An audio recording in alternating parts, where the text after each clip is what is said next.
Come to order. A quorum is present. The committee meets today pursuant to notice. Without objection, the chair may recess the committee at any point. Good morning to each of you. To our witnesses, good morning as well. Last Congress, the Committee on Education and Workforce conducted vital, rigorous oversight of the anti-Semitic violence that spiraled out of control on college campuses all over the United States after October 7th, 2023. Specifically, the committee focused on the weeks-long violent encampments that engulfed campuses across the country and whether universities were holding those involved accountable. Today's hearing marks the next phase of the committee's work, an effort to understand why this wave of anti-Semitism was able so easily to consume the nation's universities in the first place. The committee will be examining several factors that incite anti-Semitism on college campuses. First, we'll examine faculty and student groups. We've long expressed concern about the group Students for Justice in Palestine, but after October 7th, chapters of the faculty variant of this group, Faculty and Staff for Justice in Palestine, proliferated at universities across the United States. Over 100 new chapters have been established in an effort to bring anti-Semitism into the classrooms and lend institutional legitimacy to anti-Semitic actions. We'll examine faculty unions. Secondly, faculty unions have played a critical role fomenting anti-Semitism at universities under the guise of labor rights. As we'll see today, unions across the country encourage anti-Semitic activism through protests, demands, and workshops. Third, we'll look at Middle East Studies centers. Many such centers have become beachheads for faculty with extremist ties who seek to demonize Israel and the United States. We support the study of the Middle East and recognize that it is important for our national security. But we do not support promoting anti-Semitism and Islamism, a radical political ideology. Fourth, we'll examine foreign funding. Foreign funding can influence research priorities, faculty appointments, public statements, and events on campus. This is especially the case for U.S. universities with a separate campus abroad. We need greater transparency into foreign funding when it comes to higher education. The Deterrent Act, passed on a bipartisan basis through this committee and the House earlier this Congress, would achieve that goal. Finally, and more broadly, we'll be examining the diversity, equity, and inclusion policies universities use. The DEI ideology embraced by so many university bureaucrats categorizes Jews as white oppressors and therefore excuses or even justifies anti-Semitic harassment. The violence, fear, and alienation felt by Jewish students is at its core a result of administrators and their staff lacking the moral clarity to condemn and punish anti-Semitism that is creating a hostile environment for Jewish students on America's campuses. We've seen that in evidence at past hearings, sadly, to a great degree. Speech that is protected by the First Amendment can still contribute to a hostile environment, and universities are obligated to do something about it. Universities can choose to hire anti-Semitic faculty, welcome students with a history of anti-Semitism, accept certain foreign funding, and let the behavior of anti-Semitic unions go unchecked. But we will see today they do so at their own risk. While I appreciated our discussions with the presidents and chancellors yesterday in my office, and I sincerely appreciated it, especially in light of the change in schedule that forced your changes in schedule as well. It is time for clear action on your campuses that can be quantified. and can be exemplified to the watching world around. With that, I yield to the ranking member, my friend from Virginia, for an opening statement. Thank you, Mr. Chairman, and thank you to our witnesses for being with us today. Let me begin by acknowledging the seriousness of today's hearing topic. Combating anti-Semitism, like all forms of hatred and bigotry, must be a moral and civic priority. But I'd be remiss if I did not point out that this is our 9th hearing on anti-Semitism in 18 months. I also note that since this committee's first anti-Semitism hearing in December 2023, we've not held a single hearing addressing racism, xenophobia, sexism, Islamophobia, or other challenges affecting other student groups on American college campuses. And I've witnessed this committee's silence on the administration's wholesale attack on diversity, equity, and inclusion and accessibility, DEI initiatives designed to make campuses more welcoming to all groups. And if we're seriously to address anti-Semitism and other forms of hate on college campuses, the process we could best use would be the vigorous enforcement of Title VI of the Civil Rights Act, enforced by the Office of Civil Rights in the Department of Education. Yet this committee majority has said nothing about the wholesale firings attacking the Office of Civil Rights. And while the committee is engaged in holding its 9th hearing on anti-Semitism, critical issues affecting public education in this country and viability of institutions of higher education institutions have been ignored. For example, in the last 6 months, our administration has taken harmful steps in the area of education. Specifically, nearly 50% of the department's workforce have been proposed to be fired, thus threatening the key role the department plays in keeping our nation's schools running and our students access to safe, welcoming environments. And yesterday, the Supreme Court majority green-lighted this fatal blow by permitting the department to proceed with its planned firing of employees responsible for managing student loans, collecting data and student learning trends, and relevant to this hearing, enforcing the civil rights protections of students. And yesterday evening, President Trump announced on a social media platform that based on the Supreme Court decision that Secretary of Education should proceed with the dismantling of the Department of Education. And we're seeing the impact on this action. The department is requiring many of those with student loans to change to another loan program, but those students are unable to do it because of inadequate staff at the Department of Education. That's before more people are being fired. Now, the area this committee has not held a hearing on is the impact of stripping critical federal funding on the integrity of higher education institutions and their contributions to science, medicine, and global competition. This committee has also not examined how the recent enacted reconciliation law, or as Democrats call it, the big ugly bill, will impact student loan borrowers. This law will raise costs for students seeking higher education by forcing student loan borrowers into unaffordable repayment plans, eliminating resources to help struggling borrowers, pushing students into predatory private loan market by eliminating Graduate Plus loans, capping Parent Plus loans, and limiting Pell Grant access.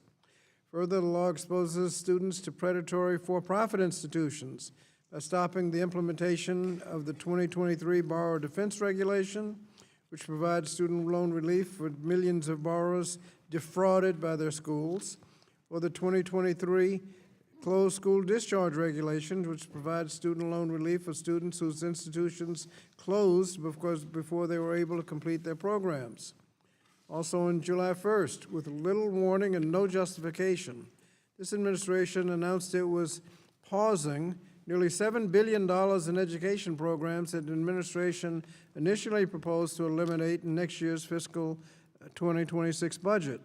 Again, we have had no hearings to examine the effect of the threat of loss of funding on the following programs. On Title IIA programs, supporting effective instruction, grant programs which support professional development and other activities to improve the effectiveness of teachers, school leaders, including reducing class sizes. 3A program, English language acquisition, which supports language instruction to help English language learners become proficient in English, the Student Support Academic Enrichment Grants, Title IV-A program, which provide flexible funding for school districts for a wide range of activities, including supporting STEM education, accelerating learning courses, college and career counseling, school-based mental health services, and improving school technology, among others. And another Title IV program, Title IV-B, the 21st Community Learning Centers, which support high-quality before and after-school programs focused on providing academic enrichment opportunities for students.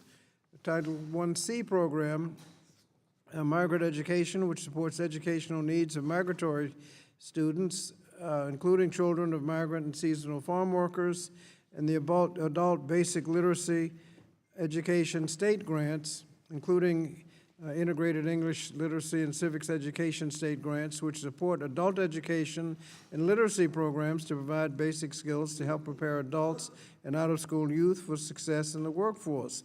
All of these programs are at risk of the abrupt loss in funding.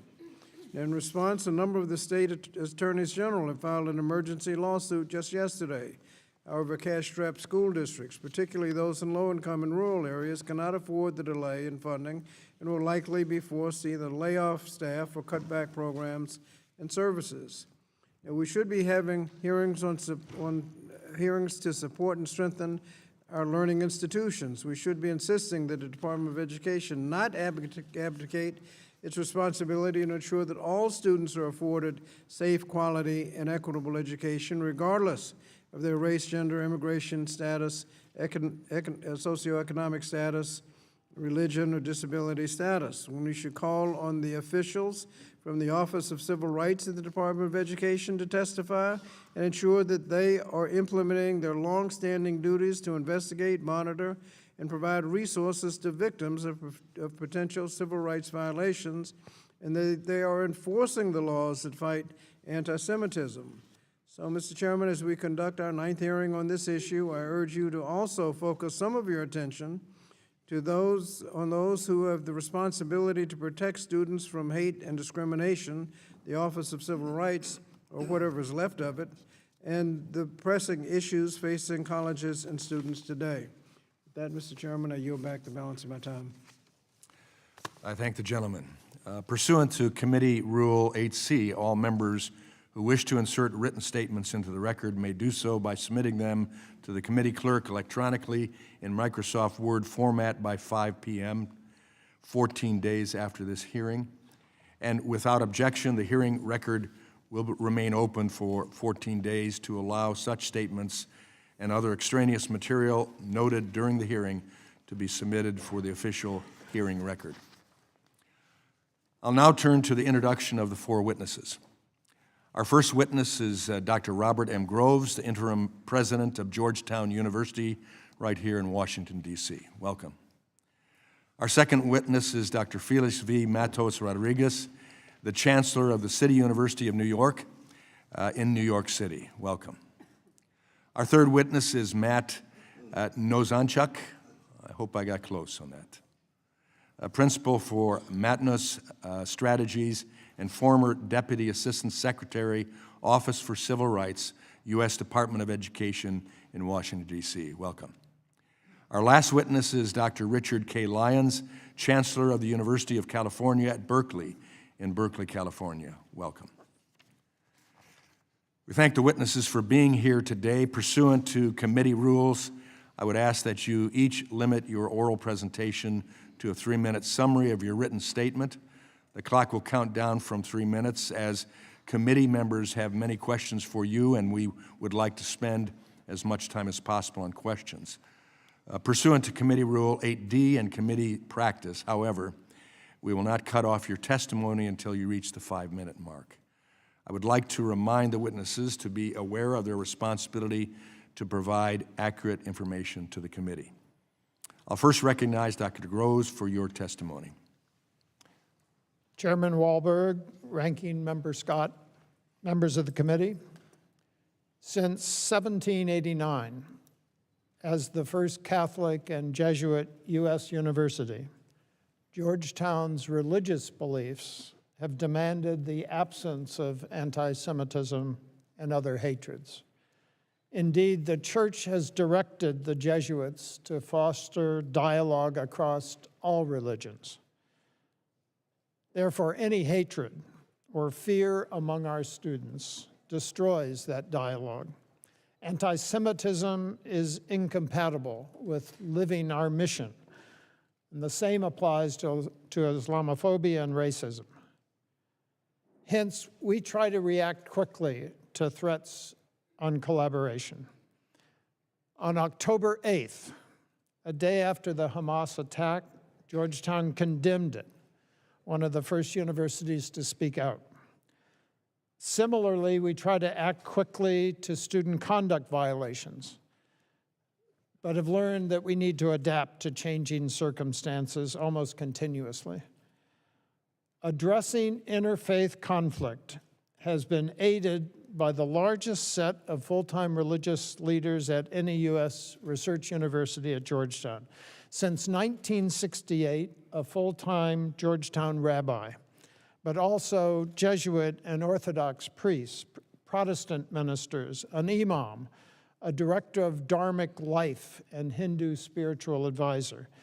We've also built academic units, the Center for Jewish Civilization, a Center for Muslim Christian Understanding, and the Berkeley Center for Religion, Peace, and World Affairs, among others. We also try to carry out the Jesuit mission globally, now working in 16 different countries around the world. This has taught us the need to respect laws of other countries and their cultures, despite disagreeing with some of their government's policies. For example, in 2005, we brought Western Jesuit education and international affairs to Qatar. There, nearly 70% of our students are women, a group with historically limited access to education. There, we have full control over the curriculum, admissions, faculty hiring, and research activities. At Georgetown, non-U.S. financial support is accepted only to fulfill our long-standing mission, but never to alter it. Given our Jesuit values, we expose students to different viewpoints on the Middle East. In addition to speakers on Gaza, we've hosted IDF soldiers, families of Israeli and Palestinians who've lost their lives, families of U.S. hostages in Gaza. Georgetown is not perfect, and as events evolve, we've had to clarify rules of student behavior. But since October 7th, Georgetown has not experienced an encampment, physical violence, cancellation of commencement activities, or city police activities. Thank you, Mr. Chairman. Thank you. I now recognize Dr. Matos Rodriguez for your testimony. Thank you, Chairman Wahlberg, Ranking Member Scott, and members of the committee. Thank you for the opportunity to testify at this important hearing. I am Felix Matos Rodriguez, and it's a privilege to serve as the Chancellor of the City University of New York and to represent our institution here today. This committee has highlighted the alarming rise in anti-Semitism on university campuses. Our university has not been immune, but let me be clear. Anti-Semitism has no place at CUNY. I share your commitment to identifying and addressing the underlying factors instigating anti-Semitism on campuses. In fact, I have confronted anti-Semitism since the moment I became chancellor in 2019. CUNY is a unique institution. We are the nation's largest urban public university. We are comprised of 26 campuses spread across New York City's 5 boroughs. We serve nearly 200,040 degree-seeking students and employ 40,000 people. Each of our campuses has its own president and administration, and as chancellor, I oversee the university's operations and policies to advance our mission of providing accessible, high-quality education. Our annual in-state tuition, which is under $5,000 for community colleges and under $7,000 for senior colleges, remains among the most affordable in the nation. Due to our focus on affordability, educational quality, and meaningful job opportunities for our students, we have been recognized as a powerful engine of social mobility. We are proud that we propel more students into the middle class than all Ivy League schools combined. The size and scope of our community also comes with challenges, and we confront this head-on, including the unacceptable rise in anti-Semitism. Those challenges only grew more pronounced after the horrific terrorist attack on Israel on October 7th of 2023. And although our response has not always been perfect, our commitment to this important work has never wavered. Our commitment to the safety of the members of our Jewish community and to our entire community is non-negotiable. I have been committing to forging deep ties with Jewish organizations on our campuses and have invested nearly $2 million to educate our community to combat hate and anti-Semitism. I have created a center to centralize and improve CUNY's anti-discrimination policies, made Title VI training mandatory, and launched our Constructive Dialogue Initiative, which is designed to help foster mutual understanding and combat hate.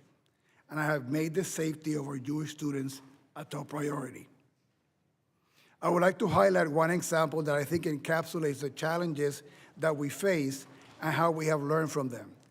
In the spring of 2024, an encampment disrupted City College campus during our spring break. In response, I secured emergency funding for increased security personnel. We ended the encampment with the help of the New York City Police Department, but not before damage was done to campus property. We learned from that experience, and we now have a zero-tolerance policy against encampments. We've also hired more than 150 full-time security employees and contracted with an additional 250 security personnel. Our approach has shown results. This past spring, we applied our zero-tolerance policy and worked with CUNY Public Safety to prevent an encampment at City College. Our student safety is and must remain a top priority, and we're committed to constant vigilance against anti-Semitism. Although I am proud of the progress that we have made, I know that we must never rest until every student on our campus is safe, feels safe, and can fully participate in student life. I hope to discuss in greater detail today during today's hearing the many efforts we've undertaken to combat anti-Semitism on our campuses and address its root causes. Thank you, and I look forward to your questions. Thank you. I recognize Mr. Nosanchuk. Nosanchuk.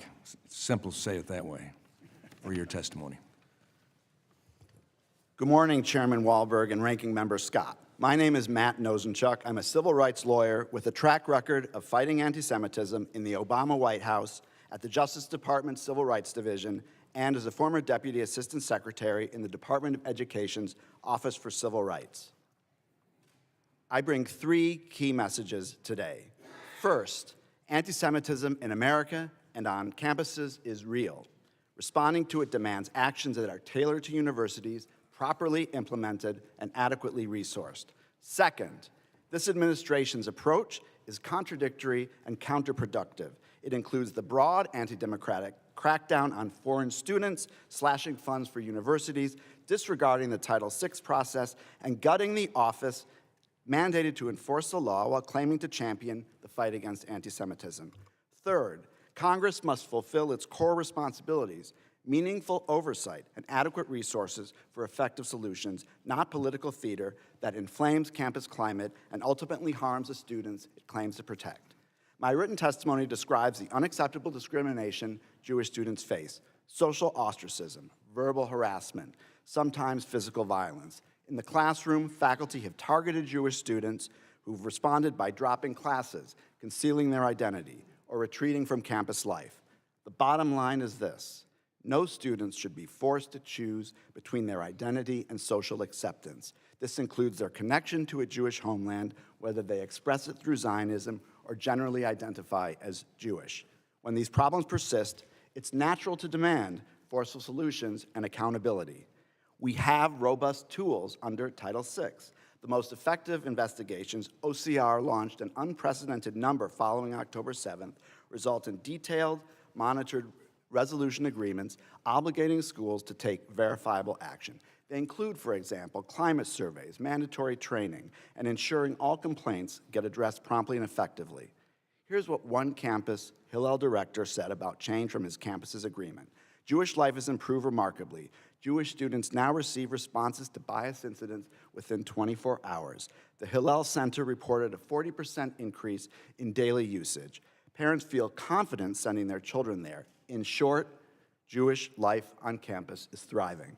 These agreements work. That's why OCR used them in anti-Semitism investigations during the first Trump administration. Proper enforcement creates meaningful, positive change. None of that is happening now. This administration boasts it is combating anti-Semitism while systematically dismantling the infrastructure needed to do it. They've gutted OCR, the office with the expertise and mandate to enforce Title VI, closing most of its regional offices and cutting staff in half. Thorough investigations are impossible. OCR dismissed over 3,400 complaints in just 3 months, an unprecedented number suggesting students in harm's way are being ignored. The administration relies on press reports rather than actual complaints from harmed students, sending ultimatums styled as notices of violation, riddled with inaccuracies and political hyperbole. The current approach reminds me of the Wizard of Oz, projecting an intimidating, demanding, and illusory image of action. But here, the man behind the curtain cancels funds for civil rights enforcement and cancer research. Fighting anti-Semitism is actually the camel's nose under the tent for ideological assaults on universities that have undertaken extensive efforts to address the problem. Even the Wall Street Journal editorialized that the administration is overstepping its authority by imposing sweeping conditions on funds that weren't spelled out by Congress and shooting first and investigating later. An administration committed to strengthening enforcement against anti-Semitism invests in responsible offices and critical personnel. It doesn't shutter agencies and fire staff. Many leading Jewish community voices and a majority of American Jews reject the false choice between confronting anti-Semitism and upholding democracy. Our safety as Jews has always been tied to the rule of law and protection of rights for all. Anti-democratic actions taken in our name don't make Jews safer, they make us targets. Harming universities makes everyone less safe, including Jews. Congress has a choice: continue down this destructive path, gutting enforcement capacity Congress created and funded, or return to evidence-based solutions. Restore regional offices and OCR funding to at least $200 million. Rehire experienced staff who know how to investigate cases. Every day we delay, Jewish students hurt unnecessarily. But every day offers an opportunity to choose effective action over ideological assaults. Support, don't weaken the institutions charged with protecting students. Thank you. I look forward to taking your questions. Thank you. I recognize now Dr. Lyons for your testimony. Good morning, Chairman Wahlberg, Ranking Member Scott, and members of the committee. I'm Rich Lyons, and I just finished my first year as Chancellor of UC Berkeley. Thank you for inviting me to discuss Berkeley's efforts to combat anti-Semitism and support our Jewish community. Berkeley unequivocally condemns anti-Semitism. Our commitment to our Jewish students, colleagues, and community is unwavering. Since well before the horrific terrorist attacks of October 7th, Berkeley has been partnering with our Jewish community to combat anti-Semitism and foster a vibrant Jewish life. I am the first to say we have more work to do. Berkeley, like our nation, has not been immune to the disturbing rise in anti-Semitism. And as a public university, we have a solemn obligation to protect our community from discrimination and harassment while also upholding the First Amendment right to free speech. After a year as Chancellor, I can confidently say that Berkeley is committed to meeting this challenge. We have adopted new initiatives these are designed to curb anti-Semitism by confronting the rise in hate directly. I work in close collaboration with my Chancellor's Advisory Committee on Jewish Life, with the Berkeley Center for Jewish Studies, and our pioneering anti-Semitism education initiative. These programs help us recognize and confront anti-Semitism, support the Jewish community, and navigate the complexity of lawful protest versus harassment. We recently instituted new anti-Semitism training for all incoming students. And we continue to invest in new security and safety measures to strengthen compliance with campus rules. These are just some of our new initiatives. We continue to work with our Jewish community to respond to the ignorance at the heart of this deplorable hatred. I'm proud of Berkeley's long history and vital contributions to our nation's success. Our mission requires that we strive for a campus where all people feel safe and respected. That same mission enables our research to advance the health and well-being and security of the American people. That mission allows Berkeley to lift more students further up the economic ladder than any other university. Our undergraduates create more funded new businesses than any other university in this country. As a public institution, Berkeley has a solemn obligation to protect the quintessential American value of free speech. This obligation does not prevent us, let me repeat, does not prevent us from confronting harassment and discrimination in all its forms, including anti-Semitism. I look forward to answering any questions you may have. Thank you. Thank you to each of our witnesses. Under Committee Rule 9, we will now question witnesses under the 5-minute rule. I'll recognize myself for 5 minutes. Let me ask the college and university leaders this first question. I'd like you to define Semitism, or define anti-Semitism as understood by, in your case, Dr. Groves, Georgetown University in all its campuses. Thank you.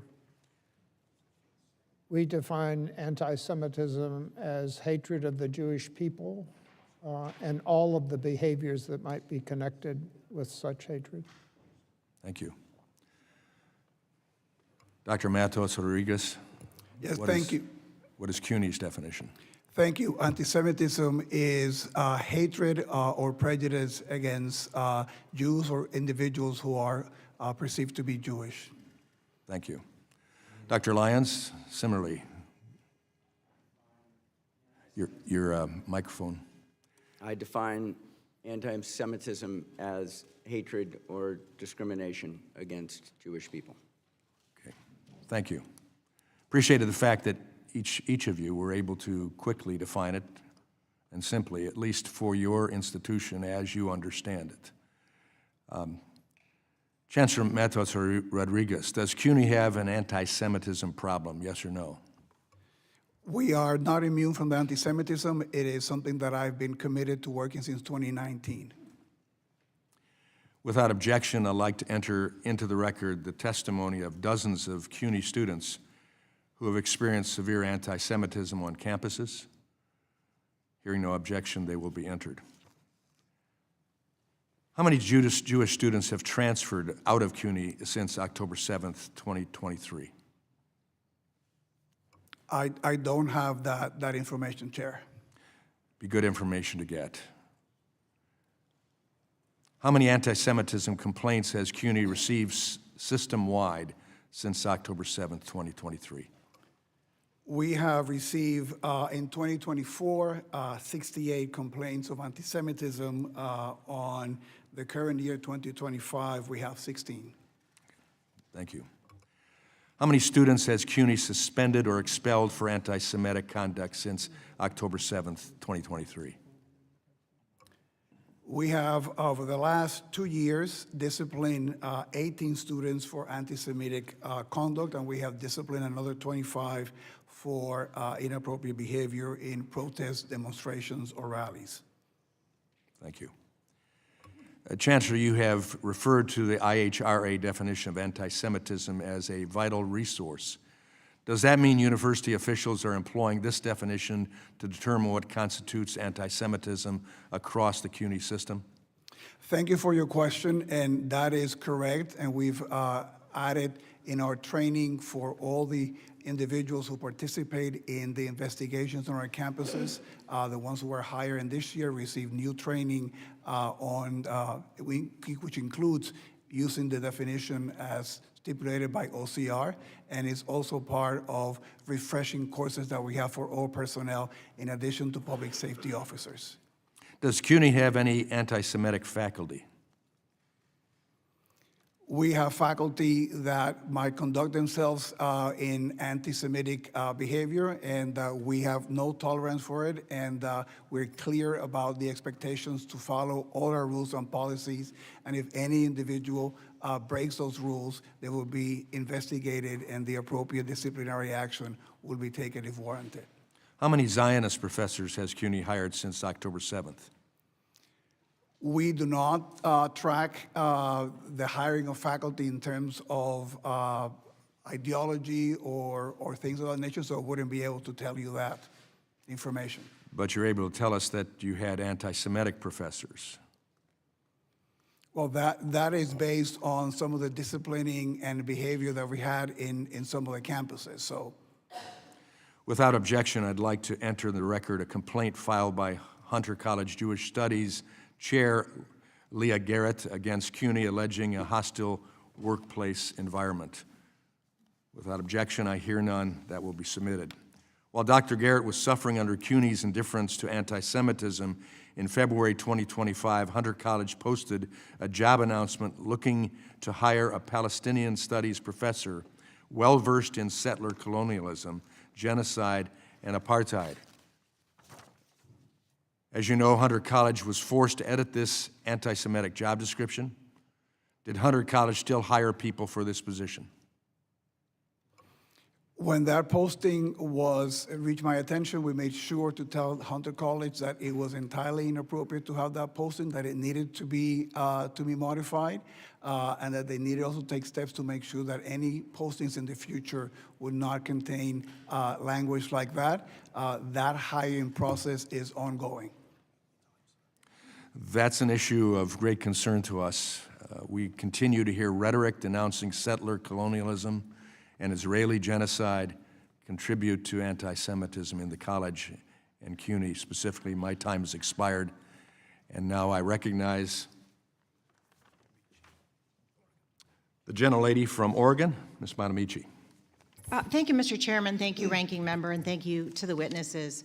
Since our last hearing on this issue in May, the Jewish community has experienced more devastating losses, including the fatal shooting in Washington, D.C. of 2 Israeli embassy employees and the Molotov cocktail attack on peaceful marchers in Boulder, Colorado.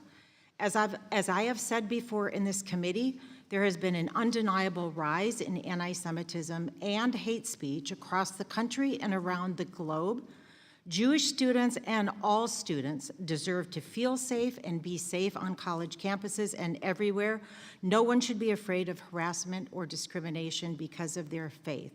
And I have said before that if the majority wanted to fight anti-Semitism and protect Jewish students, they should condemn anti-Semitism in their own party and at the highest level of government. They have failed to do so. Multiple White House officials have ties to anti-Semitic extremists. This includes the current liaison to the Department of Homeland Security, the communications director for the Office of Management and Budget, and the press secretary of the Department of Defense, who posted Nazi slogans on her personal social media accounts and promoted the anti-Semitic Great Replacement conspiracy theory.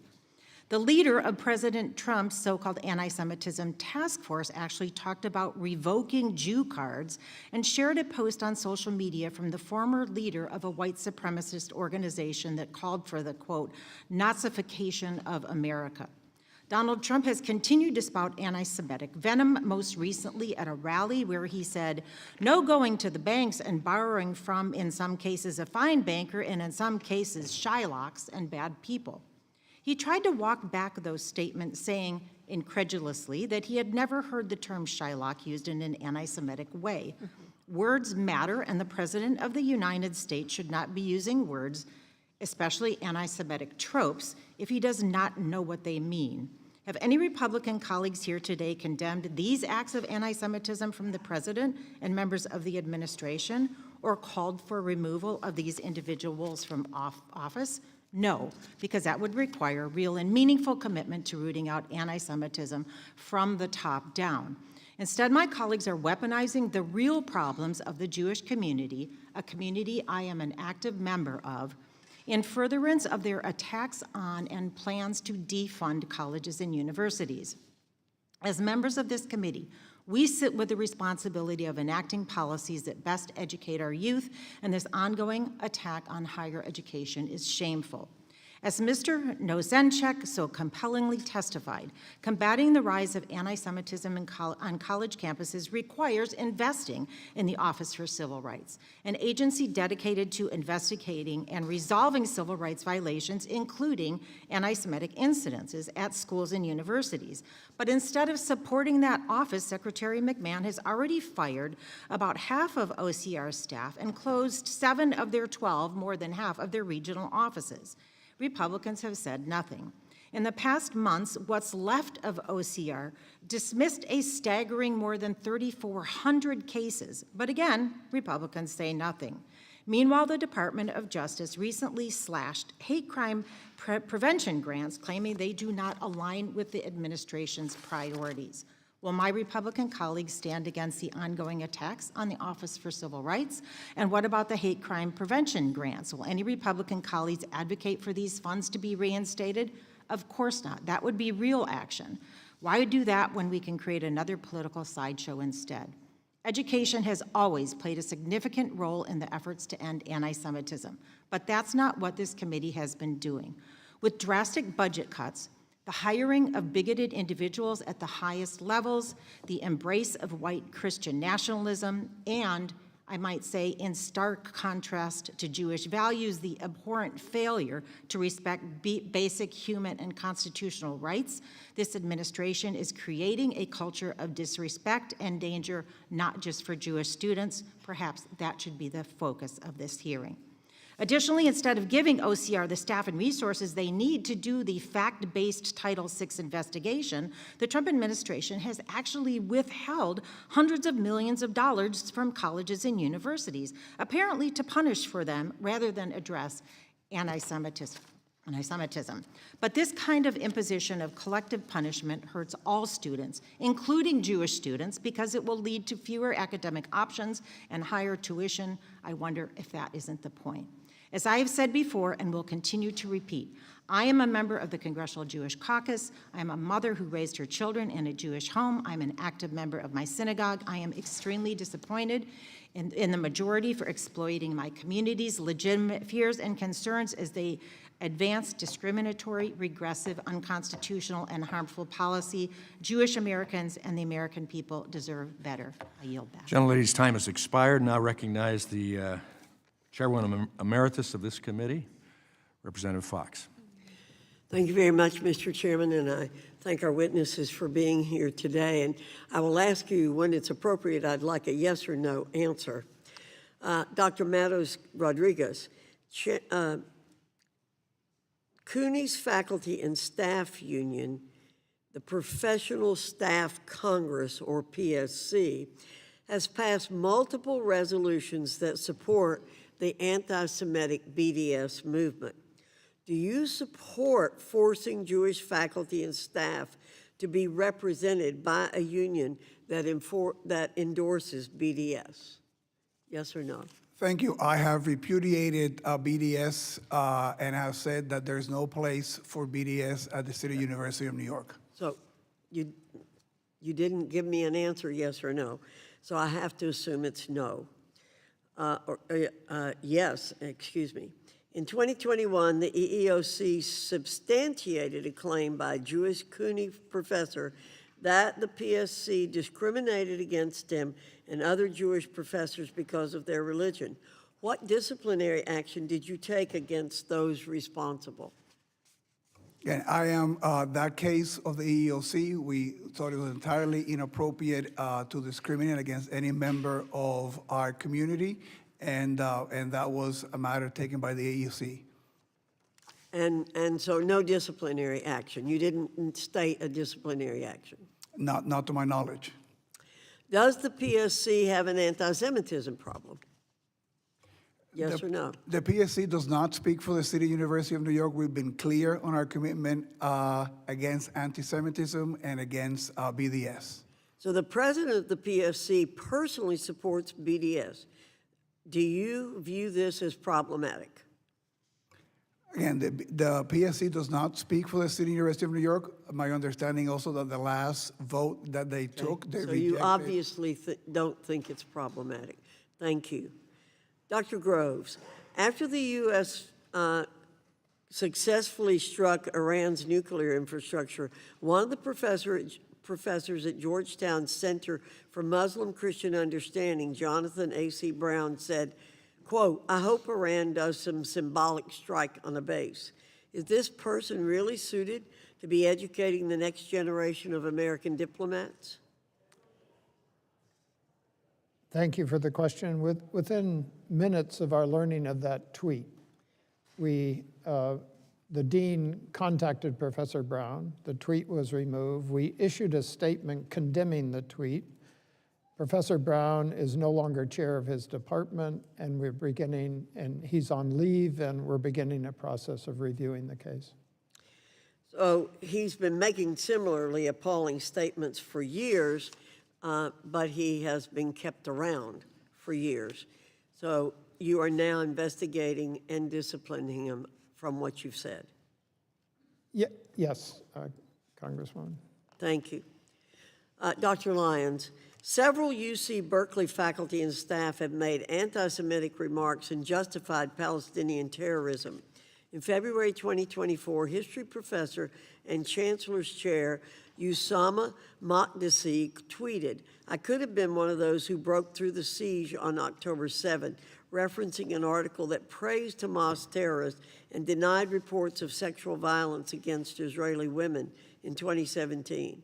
Continuing lecturer Hatim Bazian, co-founder of Students for Justice in Palestine, posted anti-Semitic tweets, including one depicting a stereotypical ultra-Orthodox Jew with the statement, "Mom, look, I is chosen. I can now kill, rape, smuggle organs, and steal the lands of Palestinians. Yah." An October 2023 survey found 85% of Jewish students felt UC Berkeley had not adequately addressed their safety concerns. Understandable given the conduct of some university personnel. Dr. Lyons, do you condone the statements made by these Berkeley employees? I'm unable to comment on the discipline of an individual faculty or a comment of an individual faculty. What I can say is that you mentioned several different phrases in different events. So separate from the people that you're mentioning, if I heard or saw some of those statements, I would both view them as objectionable, if not reprehensible, and I would also immediately report it, and I would also have empathy for our Jewish community. So what are you doing to make reforms to your hiring practices to see that you don't bring people like that onto the campus in the future? Let's make the answer brief. The time has expired. We use, when hiring faculty, we use academic standards to hire faculty. We don't use ideological conditions to hire faculty. Well, obviously, your academic standards have been failing you, and I'd look for other standards if I were you. Thank you, Mr. Chairman. Gentlelady's time has expired. I now recognize the gentleman from California, Mr. Takano. Thank you, Mr. Chairman. Thank you to witnesses for being here. Mr. Nosanchuk, in your time with the Department of Education's Office of Civil Rights, you helped to lead the most resolutions of anti-Semitism cases in OCR's history. Congratulations on that. In your experience, is a committee hearing such as this an appropriate venue to determine whether an individual school has violated Title VI laws? Thank you for the question. Title VI investigations are very fact-intensive. When they're opened, OCR investigators go onto a campus and speak with people, look at documents. It is not a inquiry into whether any specific word is anti-Semitic, but it's a holistic determination as to whether there was harassment or hostile environment that violates Title VI. So it's fairly non-political, dry, fact-intensive inquiry. Yes, non-political. Okay. The Trump administration has made a lot of commitments to combating anti-Semitism on college campuses. Is the current Office of Civil Rights, or OCR, equipped to fulfill those promises? From what I understand, Congressman Takano, it is not. As I noted in my testimony, the staff has been cut by half. I understand that now the average caseload for the investigators remaining is 200 cases per person, and it's very important to note that of the 7 of 12 regional offices that were eliminated, those were the offices where the greatest expertise was for investigating and bringing to resolution the anti-Semitism cases that we resolved. And as I said, we resolved a record number, 5 times more than the first Trump administration. So in your experience, pursuing anti-Semitism charges or claims, determining whether or not those anti-Semitism did occur, or any form of discrimination under Title VI, it's a time-intensive and staff-intensive process. Yes, absolutely, and it's not simply determining whether there was an instance of anti-Semitism, but it's determining whether the instances that occurred rise to the level of harassment or hostile environment such that Title VI has been violated. Thank you. OCR has dismissed over 3,000 civil rights complaints between March and June of this year. Mr. Nosanchuk, what is the difference between conducting investigations based on press reporting and external sources, as the Trump administration is doing, and doing a process-based Title VI investigation that is based on specific complaints filed, as was the practice of past administrations? Thank you for the question. I think the best illustration of that is actually in a U.S. News and World Report opinion piece that a student at Harvard, Sarah Silverman, just published yesterday. She wrote that she had had her mezuzah stripped off of her doorpost.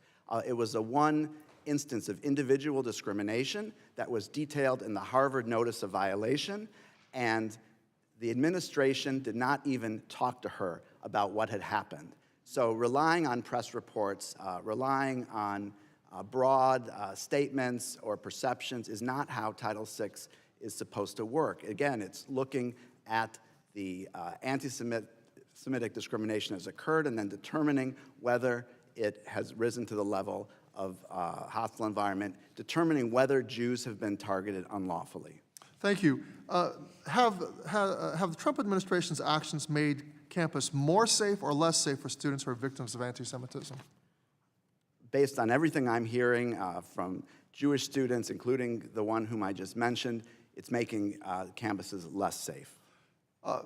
Mr. Nosanchuk, Republicans claim that certain institutions of higher education like Georgetown are subjects of foreign influence that radicalizes their students.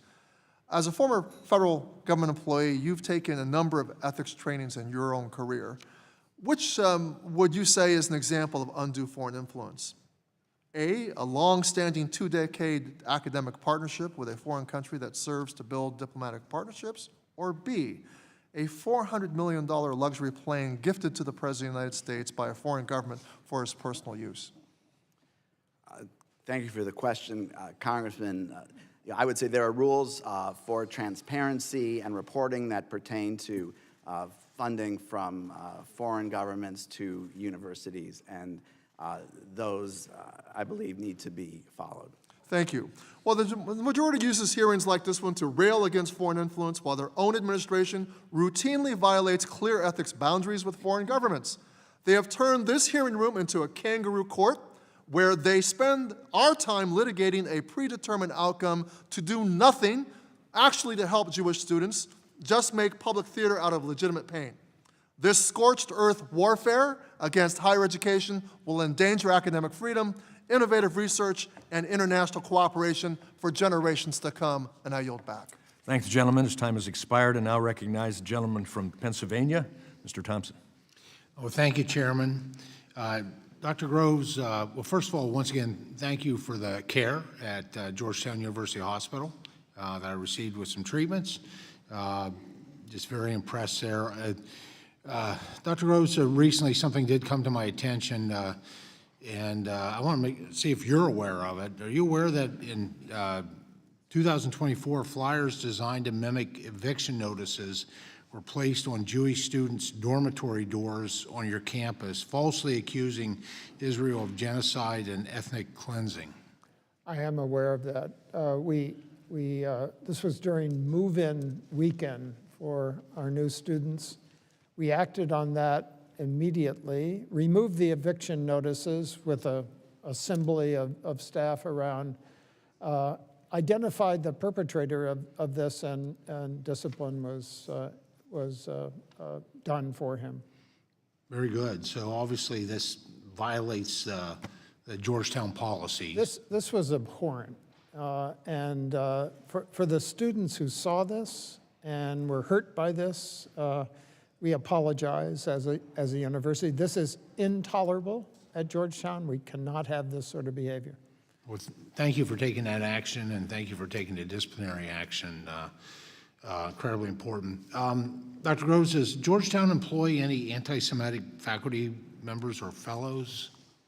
We have faculty that have the range of opinions on every issue facing humankind. We police carefully the behavior of our faculty in the classroom and their research activities. They are free, as all residents of the United States, to have speech in the public domain. And yeah, I wanted to point out one in particular, one to start with anyone, Imad Shaheen, a senior fellow at Georgetown Center for Muslim Christian Understanding,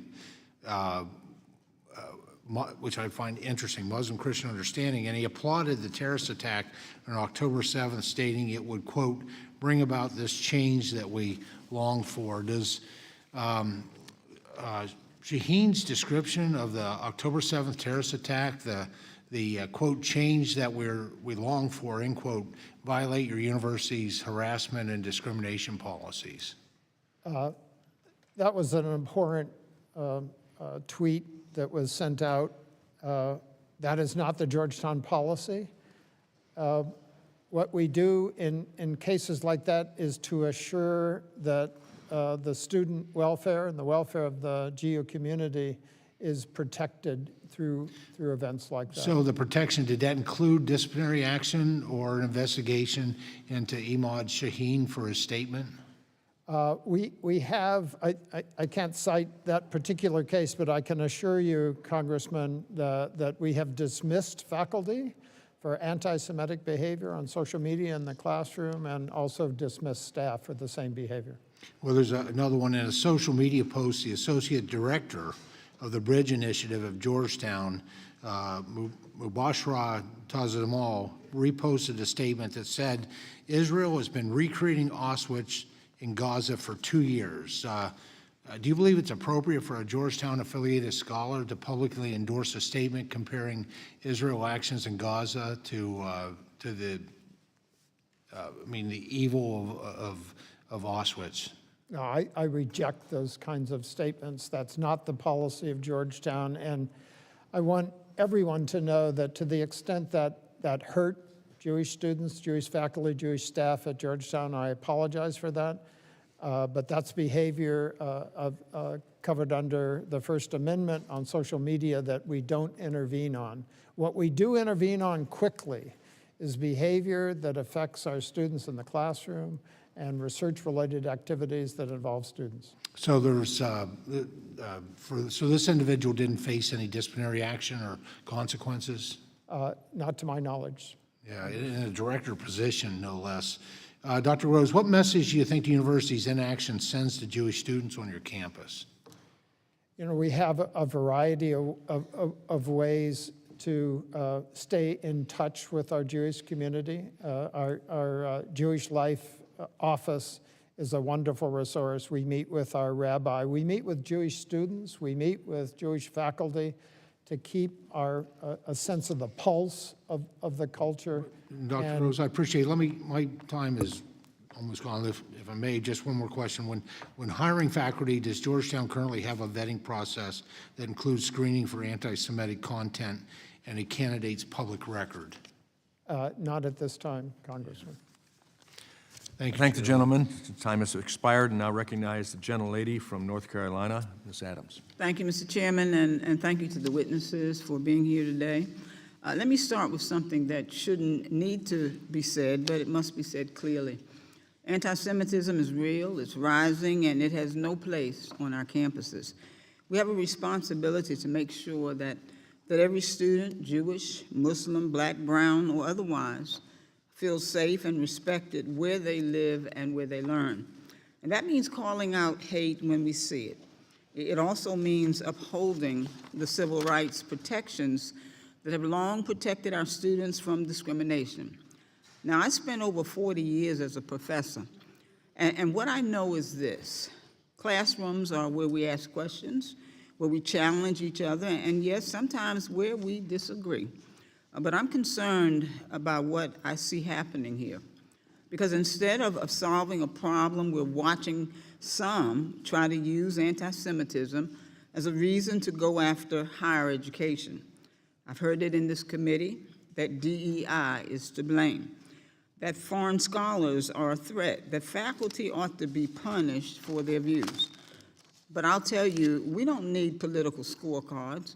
We need real solutions, and that means following the law. It means fully funding the Office of Civil Rights, not hollowing it out.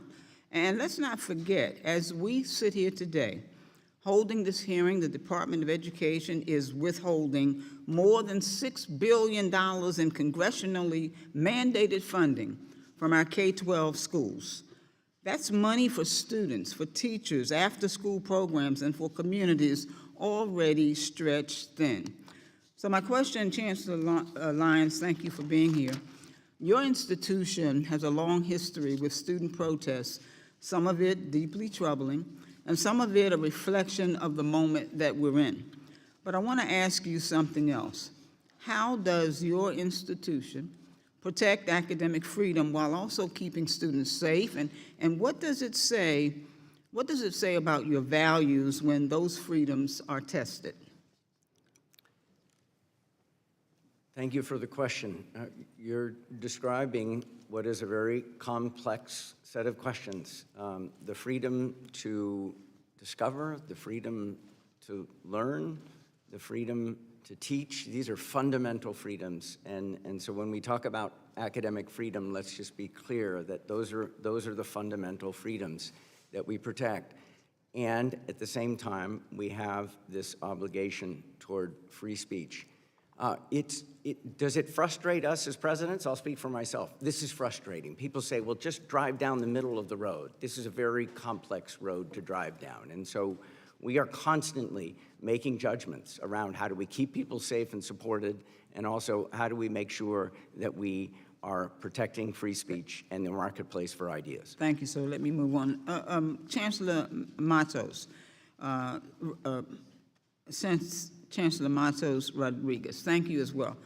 CUNY is a large and complex system, 26 campuses across 5 boroughs. That's no easy task. So let me ask you first, have some of the protests we've seen involved people from outside the CUNY community?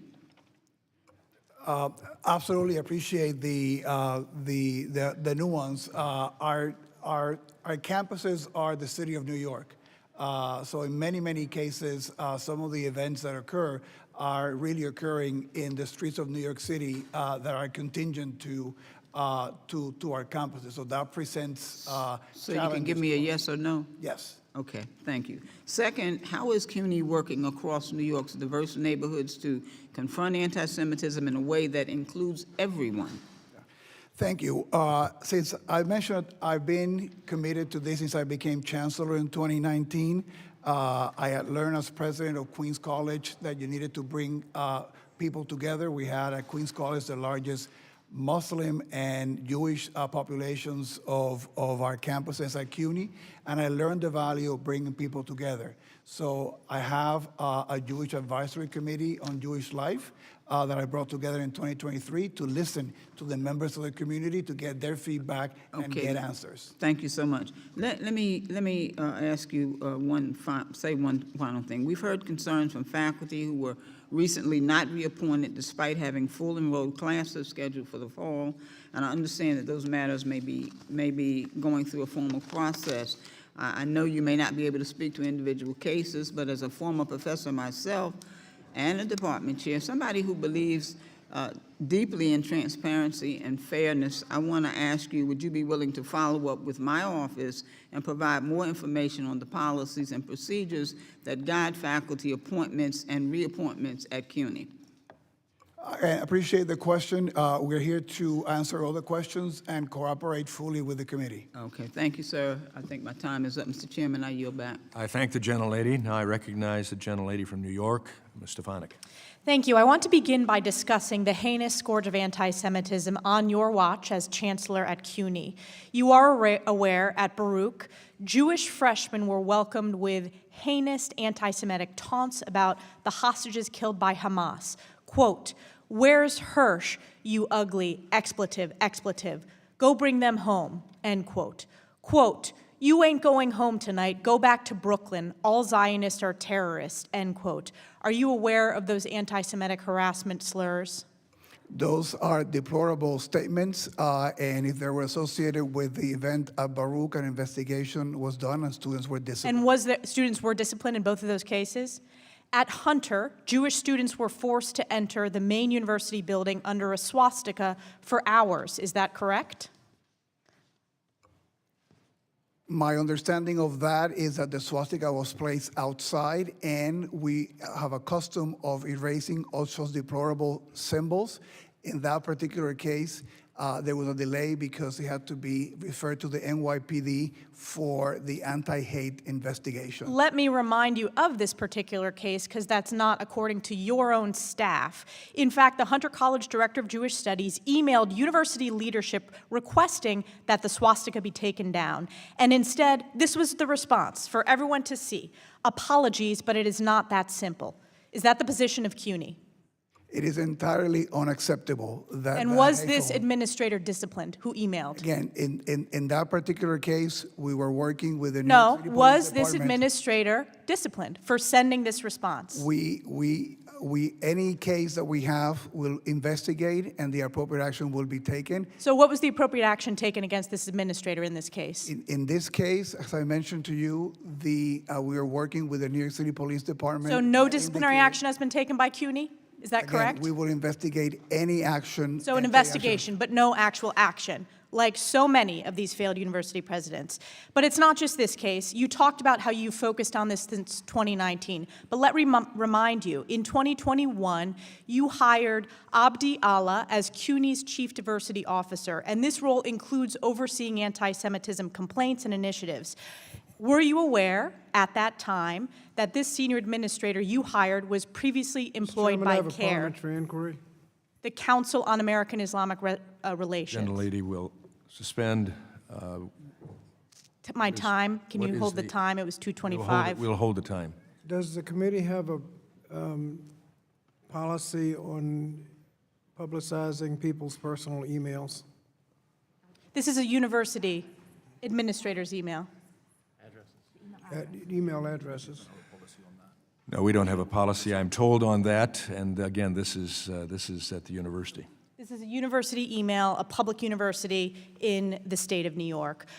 Following up at 2:25, which my time is, I'm referencing the CUNY Chief Diversity Officer, who you hired in 2021. They were previously employed by CARE, the Council on American Islamic Relations. Is that correct? So she was hired to be the Chief Diversity Officer at the central office with no responsibility over cases that have to deal with students or faculty. But yet, you were aware that she was previously employed by CARE, Again, I was not directly responsible for that. even though she was the Senior Chief Diversity Officer? As I mentioned to you, I was not directly responsible for that hire. So is it okay, from your perspective, obviously it is, to have a former employee of CARE? Let me remind you, CARE was a co-conspirator in a terrorist financing case and has ties to Hamas, a designated terrorist organization. Is she currently still employed by CUNY? She is. There you go. So no action, just words here today. Even further, and by the way, her salary is paid for by the New York taxpayers, correct? We have the expectations of total professionalism and compliance with all the rules and policies of CUNY. Any employee that breaks our policies or our rules will be investigated. But it obviously Action doesn't will be break taken. CUNY's rules to have a senior employee who was previously employed by a terrorist-affiliated organization. That is unacceptable to New York taxpayers. It is unacceptable to American taxpayers. But it's not just that. Are you familiar with CUNY Clear? This is the clinical arm of CUNY School of Law. CUNY Clear, I'm not familiar with them. Well, I will remind you, the CUNY Clear founder and professor is the head of Mahmoud Khalil's Legal Defense Fund. Are you aware of that? No. Does it concern you that New York taxpayers are paying the salary for the legal defense fund of Mahmoud Khalil? And I'll remind you who Mahmoud Khalil is. This is the chief pro-Hamas agitator that led to the anti-Semitic encampments at Columbia, the rioting and violent takeover of Hamilton Hall, the harassment and physical assault of Jewish students. And we do not condone any kind of anti-Semitism. But you in our allow campuses. the head of the clinical legal organization and a professor to be the chief legal aide to Mahmoud Khalil and do his legal defense fund. Those decisions are made in the clinics, are made in the individual campuses. It goes up to you. You are the chancellor.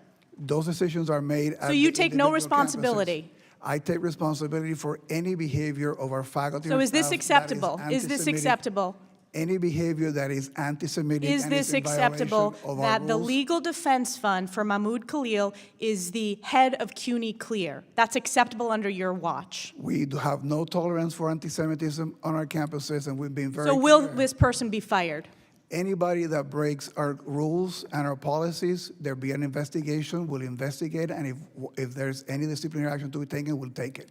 Let me make a prediction. No disciplinary action. This individual is not going to be fired because it's all words, no action. You have failed the people of New York. You have failed Jewish students in New York State, and it is a disgrace. I yield Thank back. the gentlelady. The gentlelady's time has expired.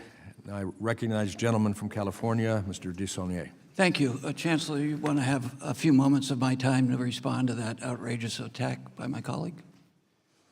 Again, thank you for the opportunity. I just want to make clear that the rules of the City University of New York apply to all our students, faculty, and staff. Anybody who behaves in any way that it is anti-Semitic, that sponsors violence against members of the Jewish community or any community, discriminate or harass, will be investigated and held accountable based on our rules. That it's clear, it's our commitment. I have been engaged in fighting anti-Semitism as chancellor since I became the chancellor in 2019. Have been working very closely with many of our Jewish stakeholder organizations, led a delegation of presidents and deans to Israel back in 2019 to encourage our ties with universities in Israel and cultural institutions and artistic institutions in Israel. We have made very clear our time and place and manner policies on our campuses to make sure that individuals can exercise their right. Thank you, Chancellor. Appreciate it. I want to save a little bit of my time, but I appreciate it. Mr. Chairman, I ask unanimous consent to enter into the record a letter from Jewish faculty at the University of California supporting the actions of the administration against anti-Semitism. Without objection and hearing none, it will be entered. Thank you. I want to thank all the witnesses here. Dr. Rose, I want to start with you as a proud alumni of a Jesuit education where they taught us to service to others and lifelong learning. So thank you for your presentation. And you have an example of that Jesuit education with former member Moran, who's a proud graduate like myself of the College of the Holy Cross sitting behind you.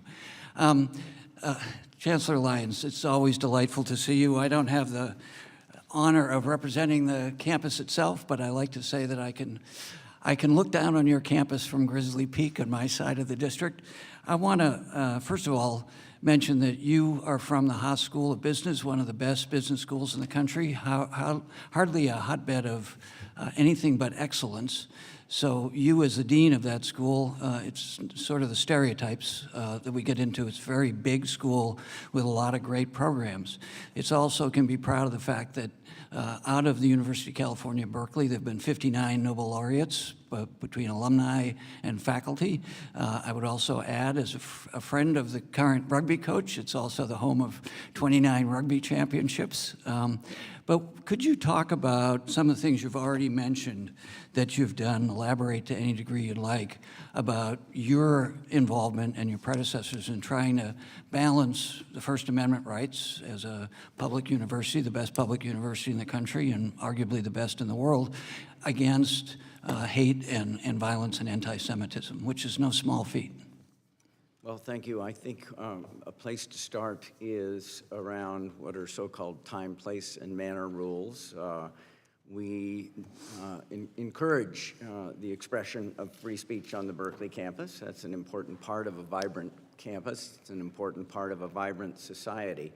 At the beginning, so I've been in my role for a year now, and we were very, very clear at the beginning of the year, across the whole UC system, I should say, certainly at Berkeley, tents are not allowed. Tents are not part of an expression of free speech. Were we tested? We were tested. We took them down immediately. There's a gate on the campus called Sather Gate. It's right in the middle.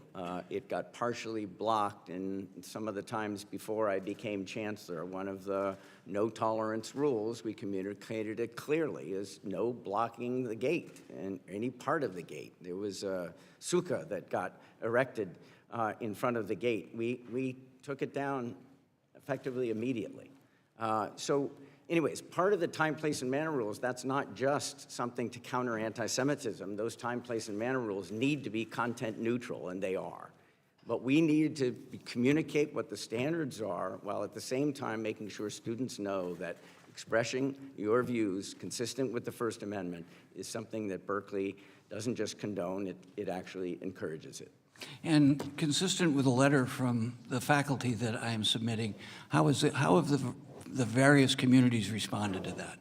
Well, thank you. I'm particularly heartened by that faculty letter. They did not need to do that. There were over 80 of them. These are our Jewish faculty who are saying, not that Berkeley is perfect. As I said in my opening statement, we have some getting better to do, and we're going to do it. But the idea that we made a lot of progress over the last year, and they are with us and with me, is heartening, and they like what they say. We've made a lot of changes, not just around time, place, and manner. We're connecting with the Jewish community and Jewish leadership in new ways. We have changed our education and training initiatives. We have a new course called Openness to Opposing Views that we plan to roll out as much as possible to incoming students. So there are many fronts. Appreciate that. The gentleman's time has expired. I recognize the gentleman from Georgia, Mr. Allen. Thank you, Mr. Chairman, and I want to thank all of you for being here today and testifying. Growing up, my parents basically ingrained in me the biblical definition of free speech. And that was, my mother always said, if you can't say something nice about somebody or your country, don't say anything at all. AI says, in a biblical context, free speech is not an absolute, unrestricted right. Instead, it is a freedom that comes with responsibilities and limitations. While the Bible emphasizes the importance of speaking truth and building others up, it also highlights the need for restraint, graciousness, and love in communication. Wouldn't this place be a better place if we could all behave like that? Isn't that amazing? So, I got to ask some hard questions. Dr. Groves, are you familiar with Francesca Albanese? Yes, I am. In 2014, Albanese wrote America and Europe, one of them subjugated by the Jewish lobby and the other by the sense of guilt about the Holocaust. When did Georgetown bring Albanese on as an affiliated scholar? I think she came in 2015, roughly, but she only gave a few lectures. She is not on the payroll of Georgetown. and never was, Congressman. Was Georgetown aware of Albanesa's anti-Semitic statements at that time? Not to my knowledge. That's the first I've heard of that statement. In the decades since, Albanesa has continued to endorse terrorism and spread anti-Semitism. In that time, did Georgetown consider terminating its relationship with Albanesa?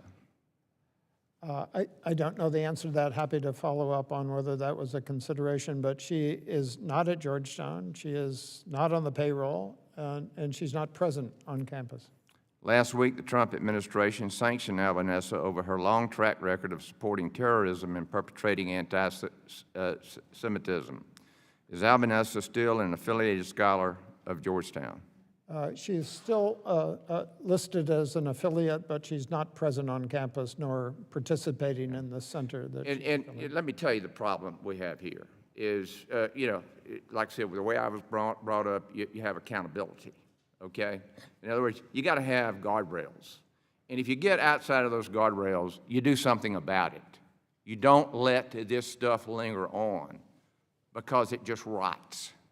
And that's the problem we all, I think, have up here is, for crying out loud, you got to get rid of these people that are perpetrating this hate. A question here, last April, the violent encampment at Columbia filled headlines, City College of New York. This encampment caused $3 million worth of damage. For example, how many CUNY staff, students, staff, and faculty were involved in the encampment? Do we know?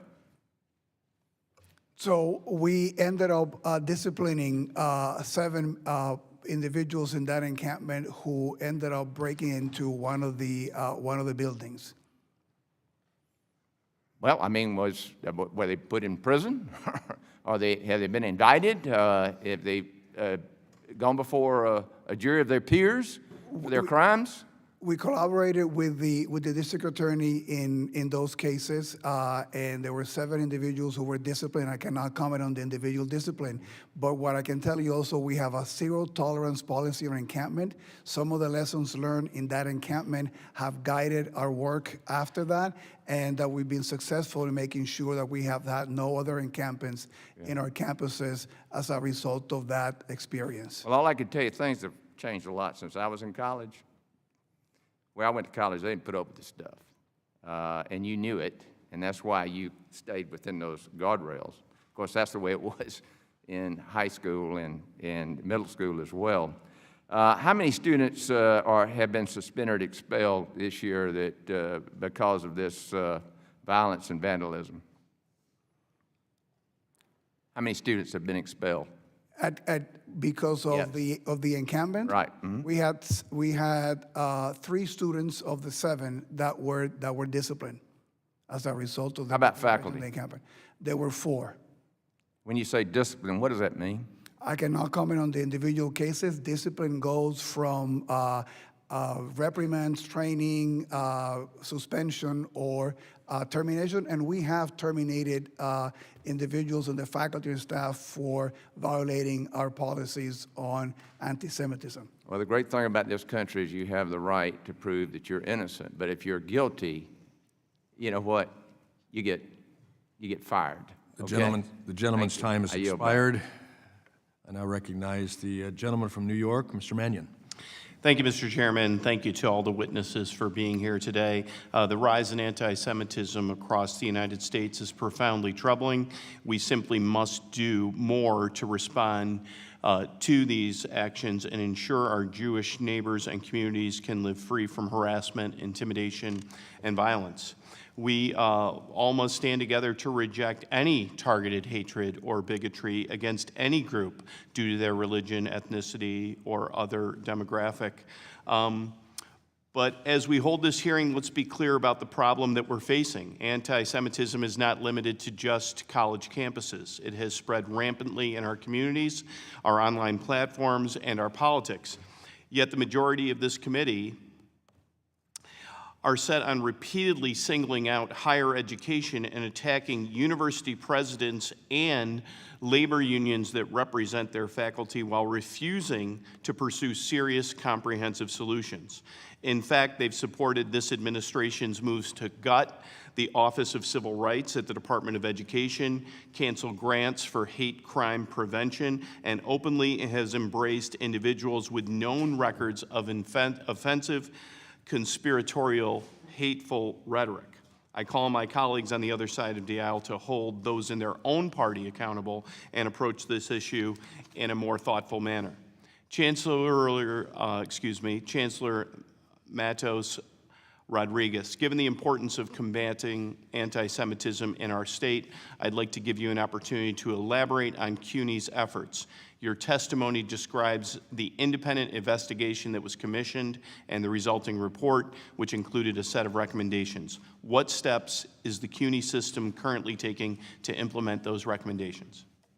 I appreciate the question, and those are the recommendations from the Lippman report, which we collaborated fully when the judge was conducting it, and we have embraced the recommendations that came from the judge and his team. One of the main ones was indicating that our decentralized structure made the follow-through in the cases of discrimination and the investigations not as responsive as they should be, something that we knew that was a challenge, and we have been advancing our work in that area, so I created a center. Now, all the complaints around discrimination, harassment are handled by one single center, which works on the training of all the individuals conducting the investigation, so we have more timely investigations, we're more responsive to that work. We also had a lot of critiques, valid critiques, to a portal that we created to centralize some of that before. And now we have procured a state-of-the-art system to manage all those cases so that we can be more responsive to the individuals who submit the claims and they can be informed, so we can have better data to be more transparent to all the stakeholders that hold us accountable, and to manage those cases more effectively, and to have best practices all across the system replicated. So that's one of the recommendations from the Lippman report that we have embraced. The Lippman report also asks us to invest more in bridge building and giving tools to our faculty, students, and staff to navigate difficult conversations and issues. We launched the Constructive Dialogue Initiative. Actually, we have half of the campuses in training today at the central office. I would have been participating there had I been on the campus. And this is to give faculty, students, and staff tools to be able to have difficult conversations. We do not want people shying away from difficult conversations. They need to do it civilly, they need to do it respectfully, and they have to do it following the rules. So those are some of the investments that we've made as a result of the judge's recommendations. Yes, and you have communicated the progress in certain ways. Can you elaborate on how you've articulated that progress to students, faculty, and the broader community? So we've been engaged in communicating the work that we have done. I've indicated before that I have a Jewish Advisory Life Committee that has been both a resource to us of listening to what the community thinks we should be doing, but also as a way for us to convey some of the work that we have been doing in this arena. And we remain committed to this work with many of our Jewish stakeholder partners.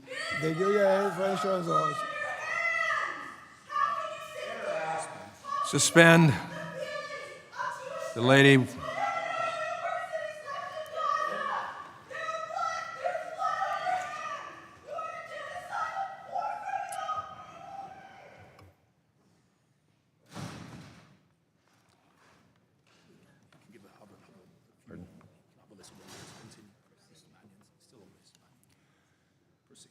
Mr. Mannion, you may proceed. Thank you. Chancellor, go ahead. Thank you. I was going to mention one of the great joys of being the chancellor of CUNY is that we provide about a third of the new teachers that go to the public schools in New York every year. We have a partnership in a pilot with the UAA Federation of a training for all our students who are going to go to teach in managing difficult conversations in anti-hate and anti-Semitism, so that the teachers that are going to the New York City public schools are better equipped to be handling some of these issues. So we are deeply engaged in this work, and it's our commitment that we continue to do so. Thank you, Chancellor. Thank you, Mr. Chair. Gentleman's time has expired, and I recognize the Vice Chairman of this committee, the gentleman from Utah, Mr. Owens. Thank you so much, Mr. Chairman. I would say that, start off, that little outburst we saw a minute ago is exactly why we're having these hearings. The genesis of this anti-Semitism, this hatred that we're seeing across our country is coming from our universities. They come there with their tails wagging, ready to go out and build their dreams. They leave hating our country, hating each other, and anti-Semitism is flourishing because of it. This has been going on way too long, and we're going to have as many hearings as we have to dig this cancer out of our system. Our kids need to be leaving here knowing how to talk to each other, respect each other, and not having that kind of stuff we just had a minute ago. By the way, I don't doubt we might have some more before this is all over with. That's how they think they can get their message through. We're going to have as many oversight meetings we have to eradicate this evil of discrimination that we see on college campuses. We have a dual mission here with this committee, to be the voice of Jewish students who pay good money, $70,000 per year, to be harassed, to be hated, and to be disrespected. The message very simply to college leaders is very simply this: either eradicate this cancer or there will be consequences. This is coming from top down, not bottom up. We're going to make sure we change that. There's been a lot of debate over what constitutes anti-Semitism. I just want to ask real quickly for the leaders here, the college leaders, yes or no? In denying the Jewish people their rights to self-determination, is that anti-Semitism, yes or no? Start off with. Yes. Yes. Is celebrating violence against Jews with phrases like globalized empata anti-Semitism, yes or no? As a threat, absolutely, Congressman. And any call to violence against Jewish members of our community is anti-Semitic and against our policies. If it's an incitement to violence, yes, it is. And I agree with your comments. Unfortunately, it's been so normalized, nobody seems to be held accountable for it when this stuff happens, by the way. Just want to make that point. Dr. Groves, are you familiar with Hamad El-Kurd, right? No, I don't know that name. Mohammed El-Kurd? No. Okay. He's an activist that has been spending a lot of time on your campus. He says Israelis harvest organs of the martyred and to have an unquenchable thirst for Palestinian blood.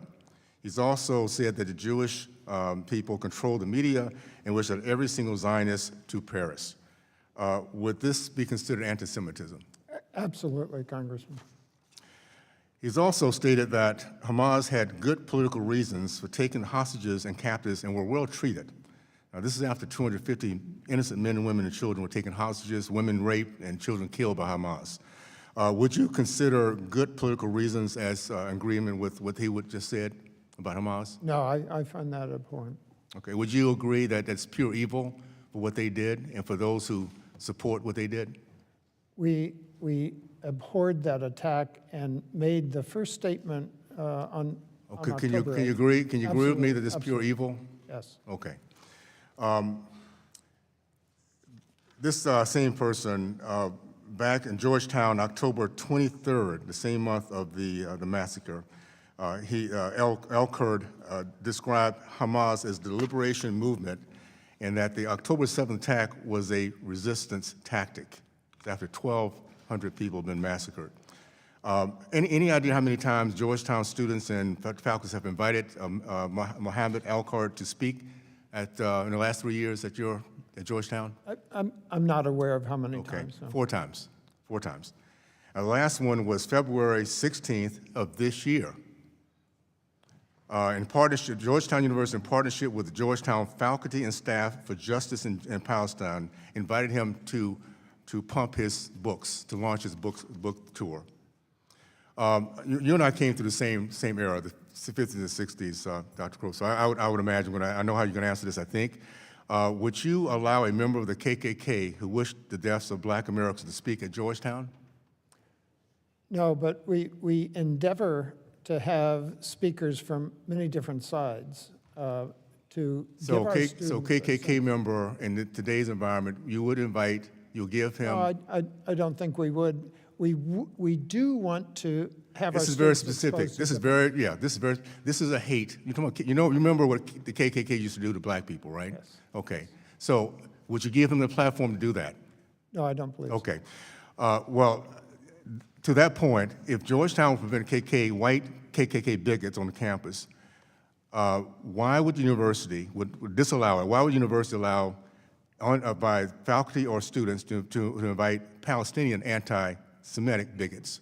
Because that's what this guy is.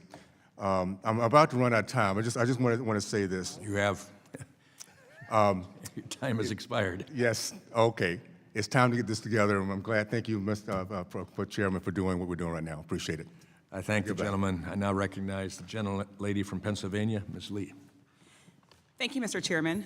Like others, I've expressed my concern that despite 9 hearings on anti-Semitism since I've joined Congress, that we've yet to have a single hearing on any of the other very pervasive forms of hatred that is rising in our country right now. Anti-Blackness, of course, which remains foundational, anti-Muslim hate, which is approaching levels unseen since 9/11.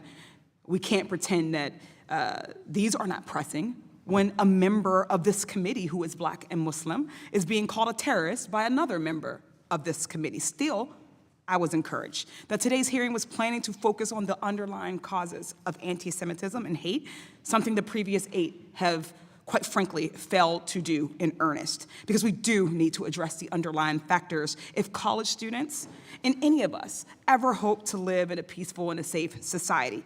Instead, it was made immediately clear, unsurprisingly, that this is yet another hearing to demonize Muslims and their religion, to demonize Palestinians, including those in Gaza who have undeniably faced unspeakable harms, a humanitarian crisis, and human rights crisis, and particularly the young students, activists, and faculty who are determined to stand up against human rights violations.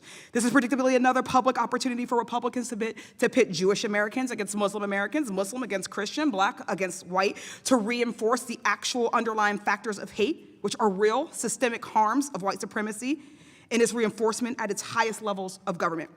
One glaring example is the administration's selective misinterpretation of the weaponization of the civil rights laws. Mr. Nosanchuk, in your testimony, you discussed how the Trump administration is imposing draconian penalties that are completely divorced from supporting Jewish students or addressing anti-Semitism. Briefly, how is this administration's assessment of civil rights violations undermining meaningful oversight of campus safety efforts that would support students? Thank you for the question, Congresswoman. As I said in my testimony, there is a proven way to address civil rights violations. Congress, this body, charged the Office of Civil Rights with enforcing Title VI of the Civil Rights Act and ensuring that all students have an opportunity to access their education free from discrimination. So when we would conduct an investigation and reach a resolution agreement, it would result in a whole series of steps, that many of which my fellow panelists here have discussed, to address the anti-Semitism that has occurred and to change the campus climate so that anti-Semitism doesn't exist. In addition, when investigations are conducted, it's not like there's only one type of discrimination that's occurring. Often, when an investigation is conducted and there's evidence of, say, anti-Black discrimination, we might also have found evidence of anti-Semitic discrimination and expanded the investigation to encompass that. We had that flexibility. Imposing a $900 million penalty on a university is not going to prompt university presidents sitting here to think about how they're going to address anti-Semitism. They're going to think about how are they going to fill this huge hole in their budget that's just been created by a penalty that has nothing to do with the discriminatory conduct that has actually occurred. Thank you. I mean, and I want to also be clear, like that we don't allow ourselves to be lost in rhetoric. This administration's attack on colleges isn't just about campus safety. I argue it's not about it at all. It's about suppressing education. The point of college, we've talked about, is for students to expand their worldviews, develop critical thinking skills, make them less susceptible to disinformation, and navigate how to stand up for what's right and important to them.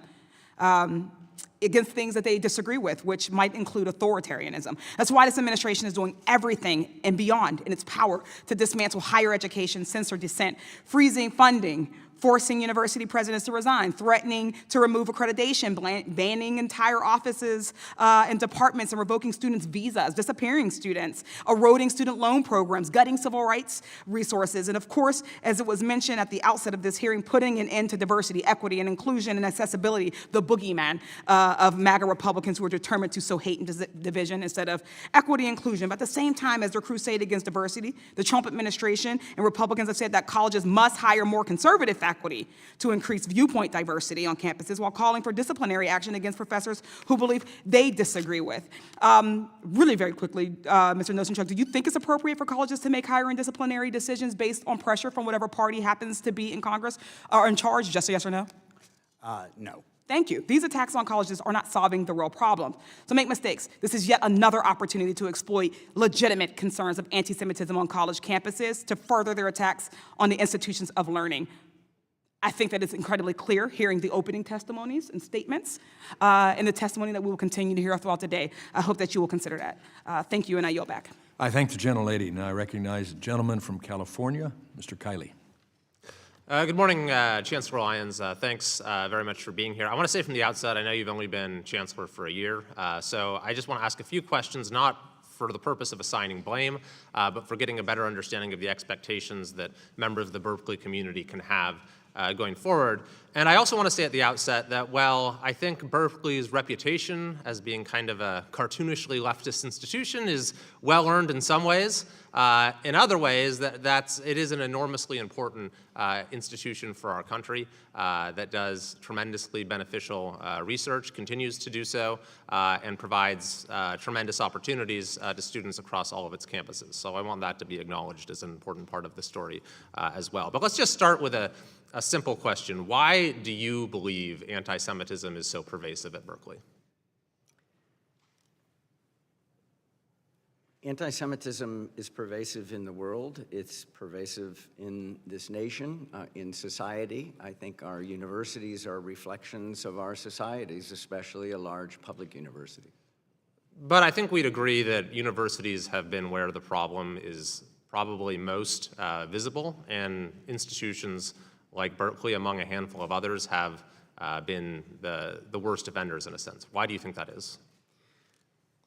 Well, have they been where it's most visible? I think, I'm not sure that it's where they're most present, but I think part of what we do see in universities is there is a freedom to express one's views, even if there's some learning that needs to happen through that process. And I think that's a healthy part of what universities do. So students do express their views. You know, if 200 students express their views on our main plaza called Sproul Plaza, that's 1/5 of 1%. I guess why does it exist at all? I mean, we're talking about not something like littering on campus. You know, this is the world's most retrograde prejudice. It's the prejudice at the heart of the worst crime in human history. Why does this exist at all on your campus? Have you thought about that? What the explanation might be? Well, I think we have to come back to anyone's use of the word anti-Semitism. I mean, if somebody is expressing pro-Palestinian beliefs, that's not necessarily anti-Semitism. But you've acknowledged that there is an anti-Semitism problem that predates October 7th, and there's been a disturbing rise. So I'm asking why. Why do you think that is? I did agree to that. I believe that part of it has to do with geopolitical events and a war in Gaza.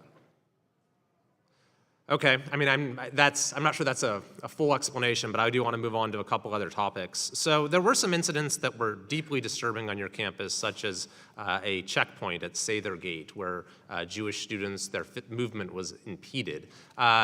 Would you agree, and I'm not asking you to comment on individual cases, but that going forward, a student or faculty member who physically obstructs the movement of someone on the basis of their race, ethnicity, nationality, religion, that is just an automatically expellable or fireable offense? Going forward, we have a very clear no-tolerance rule for blocking, say, their gate for any reason, and I will enforce it, and we have enforced it. I mentioned that in an earlier comment. But if someone does this specifically against a Jewish student or for someone, any other form of identity, I mean, what should the expectation be for what that student's or faculty member's punishment will be? I think there are some things, if someone's convicted of murder, you'd say automatically expellable offense, I'm sure, right? So what's the punishment here? Well, it's an important question. As we in most universities implemented more sharply defined time, place, and manner rules, we also have to think about how are we going to enforce those rules, usually with some kind of what we call tiered response. So the question is this a first offense? Is it a 20th offense? Was it, how extreme was it? So I mean, I've given you a very specific example, though. I don't know if it matters to me whether that's the first or 20th offense. If you're physically stopping someone from getting onto their campus because of who they are, that person should be expelled, shouldn't they?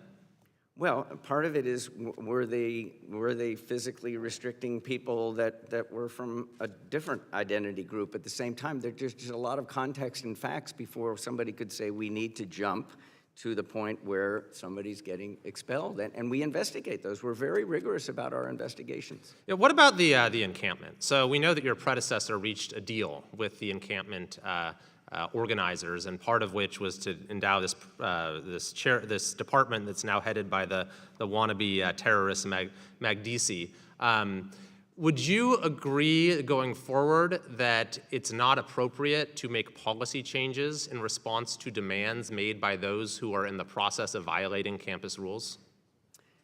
I can't second guess my predecessor. The facts and circumstances under which she was leading us at the time, really, I was not in the role as you've pointed out. Going forward, I can speak to that, and that's why you invited me here. And going forward, we, for example, there are certain things that we talk to students about all the time. They make demands. Let's leave ourselves beyond the anti-Semitism question. Is like, do we discuss improving the campus with students? The gentleman's time has expired. I'm sorry, we have to move on. My time has expired. I think that the issue with the encampment was that it clearly violated campus policies, but that was rewarded by the then chancellor by acceding to their demands. And I would hope that that is not going to be the approach taken by Berkeley going forward. I thank the gentleman, and I recognize the gentlelady from Arizona, Ms. Ansari. Thank you, Mr. Chair. Thank you to all the witnesses for being here today. Anti-Semitism has undoubtedly been on the rise for years. As we all know, although Jews constitute only 2% of the U.S. population, anti-Semitic attacks account for 15% of all hate crimes and almost 70% of all religion-based hate crimes in the country. In the current climate, almost 50% of Jewish college students report feeling uncomfortable, unwelcome, or unsafe on campus because they are Jewish. That is unacceptable. Particularly on college campuses, we've heard concerns about faculty members using rhetoric that at times crosses the line into anti-Semitism and creates hostile environments for Jewish students. And while we are holding hearings to combat anti-Semitism on campuses, the very office in the Department of Education that works to protect Jewish students, the Office for Civil Rights, has been attacked, undermined, and cut by the Trump administration.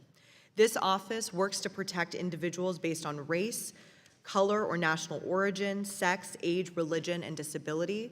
And I would be remiss if I didn't mention that in addition to the sharp rise in anti-Semitism, data shows a very clear rise in Islamophobia as well, especially in recent months, a rise in anti-Asian hate, persistently high rates of bias-motivated crimes against Black communities, and FBI data also shows prejudice against sexual orientation, gender identity, and disability bias.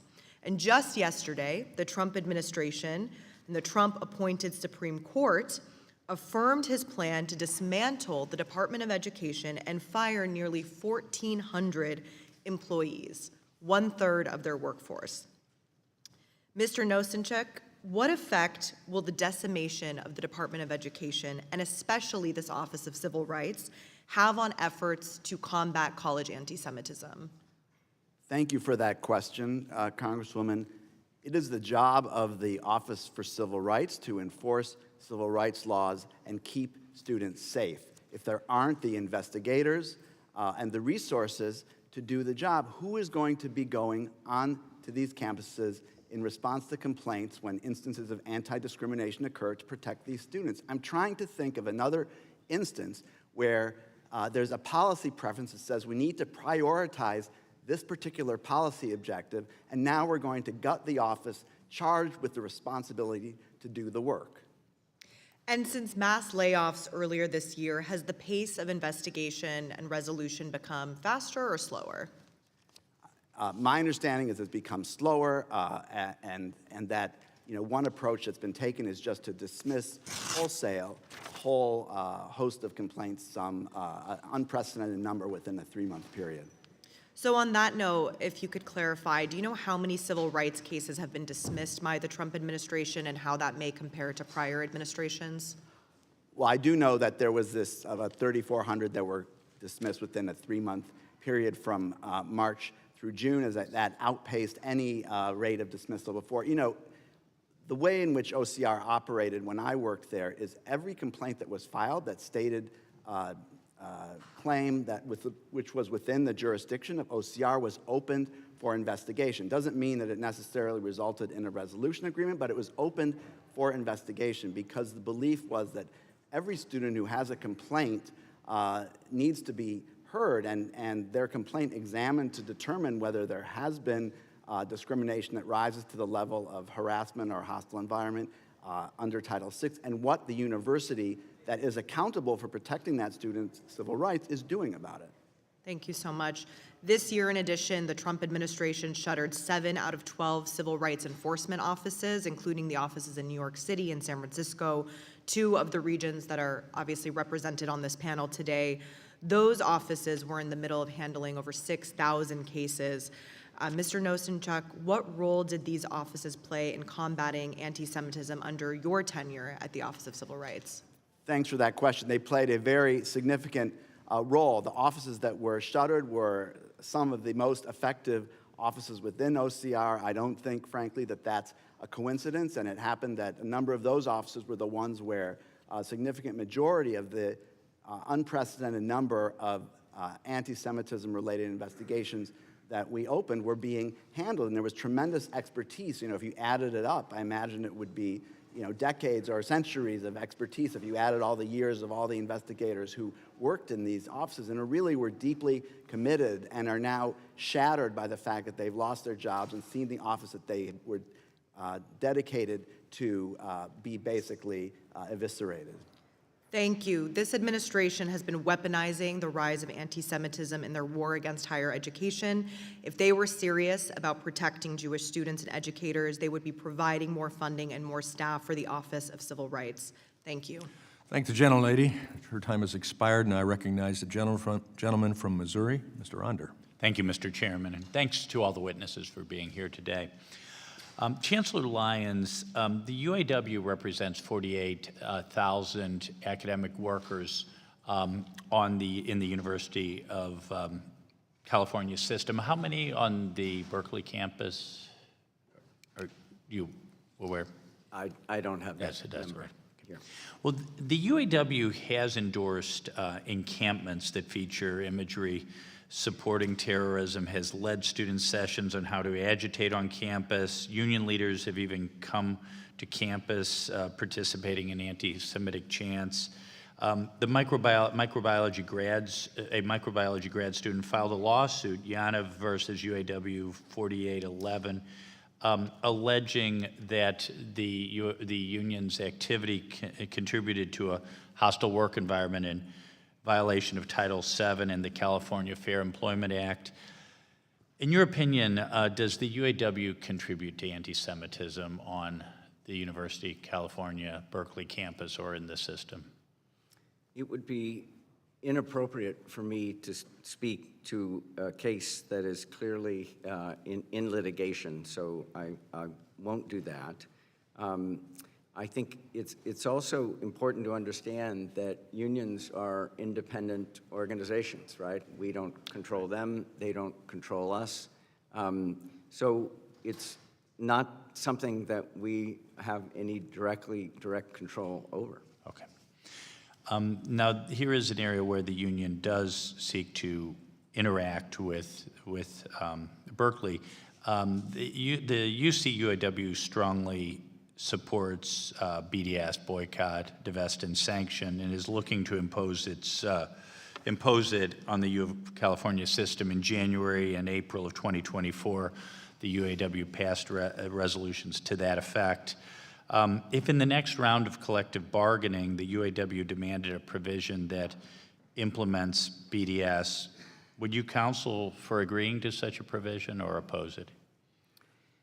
It is the stated policy of the University of California that we do not boycott countries. We have specific rules for when divestment can be considered, and we're very systematic about how we apply those rules. I can speak for myself personally. I would oppose it. Thank you.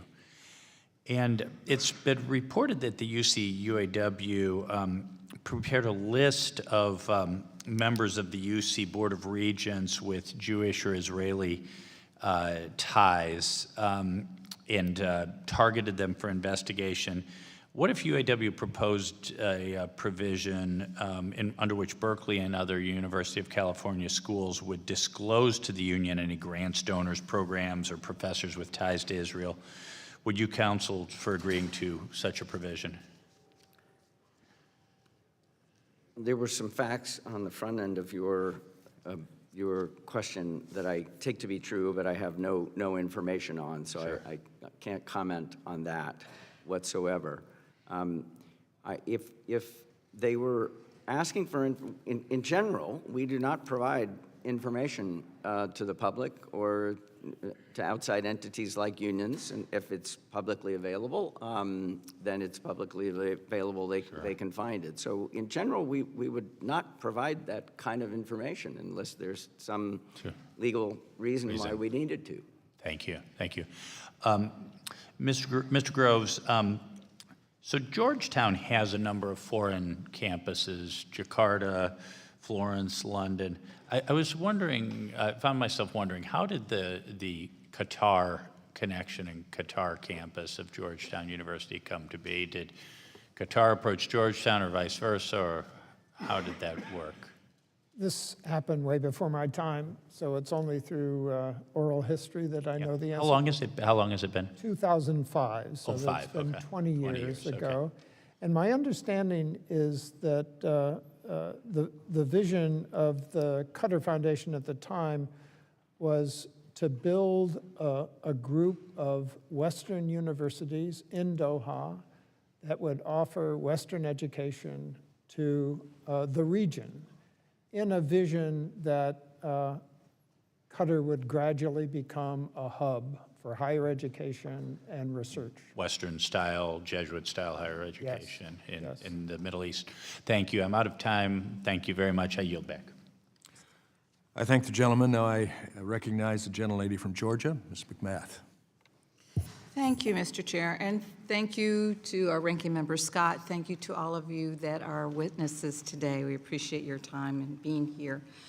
I also want to thank the students that are watching today, and I want to say again to each and every one of them, I am very sorry to those who have been victims of violent hate crimes at some of our other schools and that have appeared previously before this committee.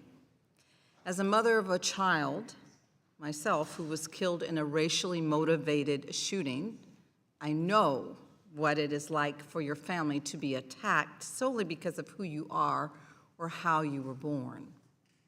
I know how painful it is for those preconceived notions that someone may have, preconceived notions that have nothing to do with the actions you have taken as an individual, for those notions to drive someone's entire view of you or your loved ones as a person.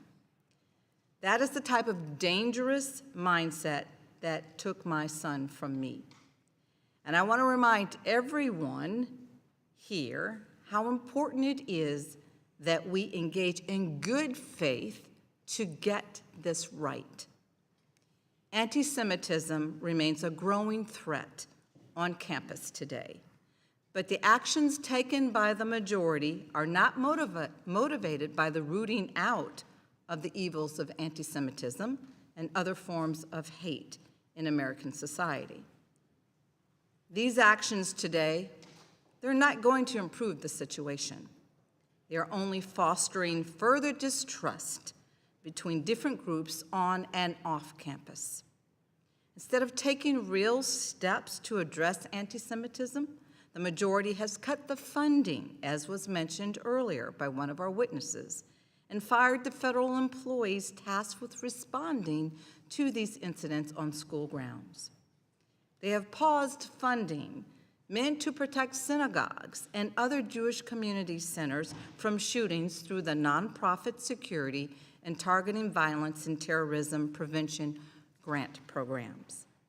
They have openly defended the actions of violent felons and rabid anti-Semites, criminals that were directly involved in attacking police and killing an officer here at our Capitol on January 6th. When white supremacists marched through the University of Virginia chanting, "Jews will not replace us," the president said that there were very fine people on both sides. These are not the actions of a party or president who is engaging in good faith. In the attempt to explain away one of the oldest forms of hate solely for political gain is truly wrong. It undermines the centuries of interfaith struggle to build bridges and take the difficult but very necessary steps that will bring peace. It cheapens the sacrifice, the contributions of countless everyday people who have lived these realities, who put their reputations on the line and found it within themselves to put those preconceived notions aside, to really try to solve and resolve these differences, not just talk past each other. Fighting anti-Semitism should not be used as a political tool. The work is simply too important. The stakes are just too high. Today, Georgia is home to the largest population in the Deep South, my state. My home state has become a beacon of prosperity for Jewish families, hoping to live together in peace, free from judgment regarding their faith. But it has not always been this way. I live just a few miles from the site of one of the most heinous and violent acts of anti-Semitism in the history of this country, the lynching of Leo Frank. It takes the vigilance from all of us to ensure that the atrocities of the past never repeat themselves. I ask the American people and all those who care about religious freedom in this country, all those who want this country to live up to the promise that all of us were created equal, please compare what they hear from my Republican colleagues during these hearings to the actions that they take when the cameras aren't rolling. And I yield.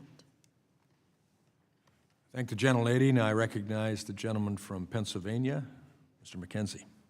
Thank you, Mr. Chairman, and I appreciate the fact that we're continuing our hearings about anti-Semitism in higher education because it continues to be a persistent problem that we see far too often. My first question is for Dr. Lyons. This is the Education and Workforce Committee. We just heard from the last questioner on our side of the aisle about the relationship with the union UAW Local 4811 at the UC system and how they have been engaging in explicitly political activity, demanding divestment from Israel, and you've said that you don't support that. So what guardrails is the university going to put in place to make sure that collective bargaining is not used to push foreign policy demands?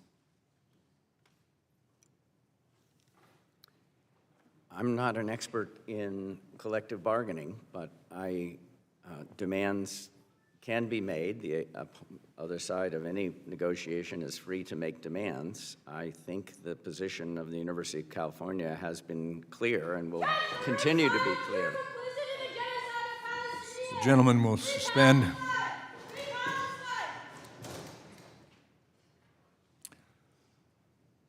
All in attendance are reminded, in accordance with Rule 11, Clause 4 of the House of Representatives, to observe standards of dignity, propriety, courtesy, and decorum traditionally observed by the House and this committee. The chair notes that there is this disturbance that takes place, but this committee will continue and will complete its planned hearing.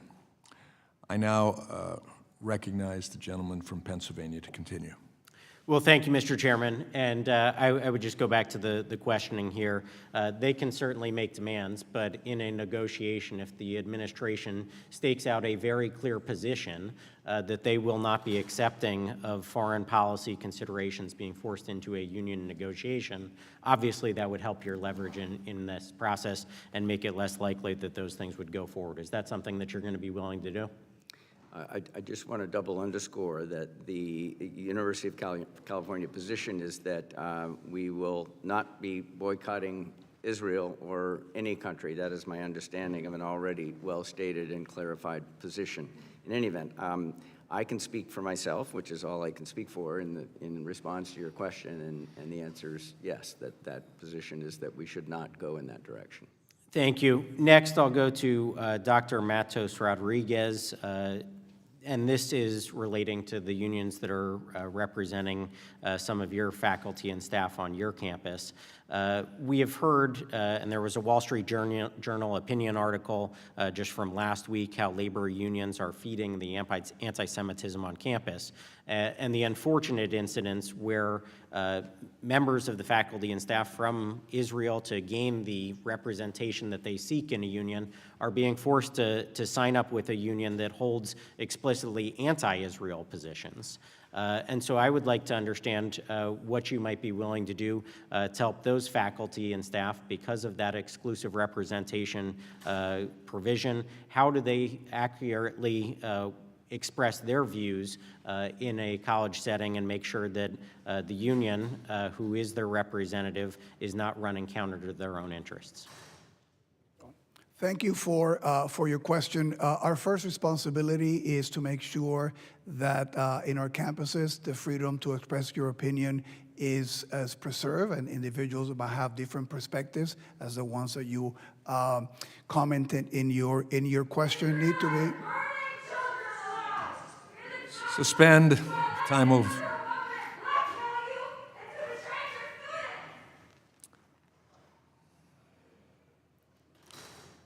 I don't know if it's appropriate, but I was expecting that one. I now recognize the gentleman to continue his questioning.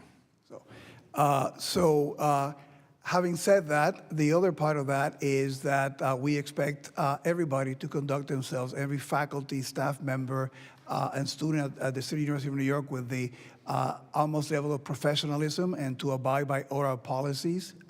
So our role is to make sure that we make those policies clear, that we make everybody understand that they have to abide by them, and if anybody breaks them, that we investigate and take the appropriate action. So that would be our role in making sure that the policies against any kind of discrimination, against any kind of harassment are not tolerated. And that's fine, I understand that. What is the recourse for an individual faculty member if the representative body is a union that holds explicitly positions that run counter to their own interests? Can that person go around that exclusive representation? Would you support that? Those individuals have their resources available to them privately. What we can do is make sure that the voice of the City University of New York, as I mentioned to you, no tolerance of anti-Semitism, North Star of safety, that everybody in the university understands that and is safe to be able to. So would you negotiate a contract with an individual not in the union? That is not something that we are allowed to do by law. But would you support that? Because again, if the only representative body is one that is anti-Israel and this faculty member is from Israel, you're putting that person in a catch-22. We are clear about what the positions of the university are. I have been very clear about my opposition to BDS, and I have traveled to Israel with our presidents and deans to show that it's not just a statement, that we are building bridges and connecting with universities and cultural organizations there. Our role is to make sure that we put together what the vision of the university is, and in labor has, they're independent, so that they don't speak for the Gentleman's university. time has expired. I now recognize the gentleman from Florida, Mr. Fine. Thank you, Mr. Chairman. I'm going to be honest. I find the testimony today both disgusting, dishonest, and to be gaslighting, and I'm going to point it out here. We've heard that we unequivocally denounce anti-Semitism, unwavering support for our Jewish students. We have a zero-tolerance policy, and we will not put up with a call for violence. So let's explore that. I'd like to start with Dr. Rodriguez. Emmanuel Ness, the chair of your political science department, said he supports, quote, resistance by any means necessary, which includes violence. How can you say those statements that you support your Jewish students? Shut up and get out of here. Gentleman will suspend. Gentleman will suspend. Get out of here, you loser. Come on. By the way, to be clear, I hold you all responsible for this. It is the attitude that you have allowed on your college campuses that make people think that this is okay. That is why this happens, because you have someone like Emmanuel Ness that says resistance by any means necessary, and I assume this person still works at your school. Is that correct? Microphone, please. Any call for violence against Jewish members of our community is entirely unacceptable. So why does this person still work there? Any individual of our faculty that has a complaint of breaking our rules, we will investigate them and take the appropriate disciplinary action if warranted. Corinna Mullen at John Jay College said, after October 7th, the right of Palestinian armed resistance is just, and just last month was filmed chanting, up, up, up with freedom, down, down, down with Zionist scum. This is a professor that teaches your Jewish students. How can you say you have an unwavering zero-tolerance policy when this person teaches at your school? Again, I believe that that faculty member is no longer teaching with the university. Any call for violence, any call for supporting Hamas or terrorism is entirely unacceptable, and we made those statements several times. At Berkeley, you're next. You created in the fall of 2024, you named Usama Makdizi the inaugural chair of a new endowed program in Palestinian Arab studies. On October 7th, Makdizi described the Hamas attack against Israel as, quote, resistance. Why would you give a job?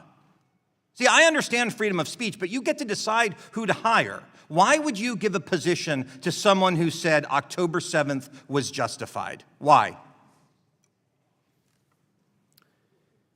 Usama Makdizi, Professor Makdizi, is a fine scholar. He was awarded that position from his colleagues based on academic standards. Great. So on February 5th, 2024, this great academic, you're showing the problem, said, quote, I could have been one of those who broke through the siege on October 7th. This is what you think is good, and then we're surprised when people come in here and behave this way. I'm going to move on to Georgetown. You've got a campus in Qatar. I note when my colleague, Vice Chair Owens, said, what would happen with a KKK student on campus? You said, yes, but. That's the problem with all of this. We believe that we should deal with racism, and we should, and I did a lot in the Florida legislature to do with that, but there should not be a but after it when it comes to anti-Semites. So at your school in Qatar, you had a October 24th, 2023, an event titled Decolonization is Not Just a Theory. It was an exhibition of armed resistance in Africa in solidarity with Palestine. What does decolonization is not just a theory mean to you, and what does it mean to Georgetown? I don't have knowledge of that exhibition. This was a student-led event, Congressman.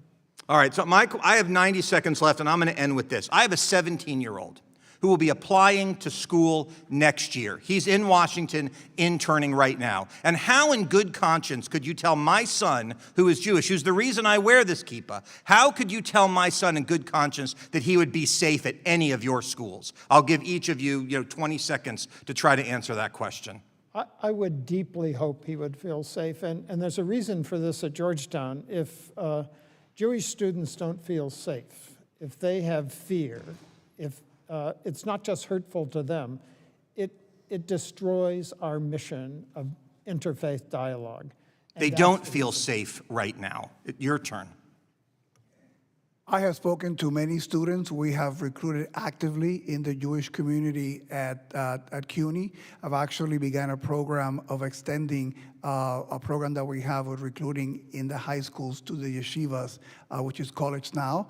And again, we have listened. I have met with the students, gone to Hillel, listened to their concerns, and I've told them that we need to do better. We have made the changes, and we're showing the results. And listening and being committed to their safety is something that I wake up every day to do. Yeah, I don't even need an answer from Berkeley, given the answer to that question about that professor. I would tell you this, the Jewish students on your campus, they do not feel safe today, and you all should be ashamed about that. And with that, I yield back. I thank the gentleman, and I recognize the gentleman from Wisconsin, Mr. Grothman. Thank you. First of all, just a quick general statement. This has been talked about, the third or fourth, fifth, whatever, committee hearing dealing with anti-Semitism on American campuses, the fact that in many campuses the Jewish students don't feel safe because of what's going on or not being done on the part of the administration. I'll point out, we could sit here for years, we're never going to have a committee hearing on anti-Semitism at the construction site. We're never going to have one anti-Semitism working in retail or working in manufacturing or in the military, or anti-Semitism in the retirement home. This is basically a university problem. And I think it became a problem because we have such a slanted overall view of the world in the university compared to the country as a whole. You know, in an ideal world, I think you'd say that the university faculty represents a cross-section of the country. But we all know that's not true. If we talk to university professors, they'll tell you I was the only person out of 20 people here who voted for President Trump in my department or whatever. And, you know, not every state keeps track of, you know, which party you register in. But in universities that they do keep track, or people do studies, the universities are just overwhelmingly Democrat, which is a breeding ground for this anti-Semitism, because right now, the progressive wing of the Democrat Party, not the entire Democrat Party, but the progressive wing of the Democrat Party, which kind of drives the train over there, this anti-Israel feeling has become one of the things, along with global warming or racism or whatever, that becomes the norm. I'll ask a couple of you guys. I guess I'll start with Dr. Lyons.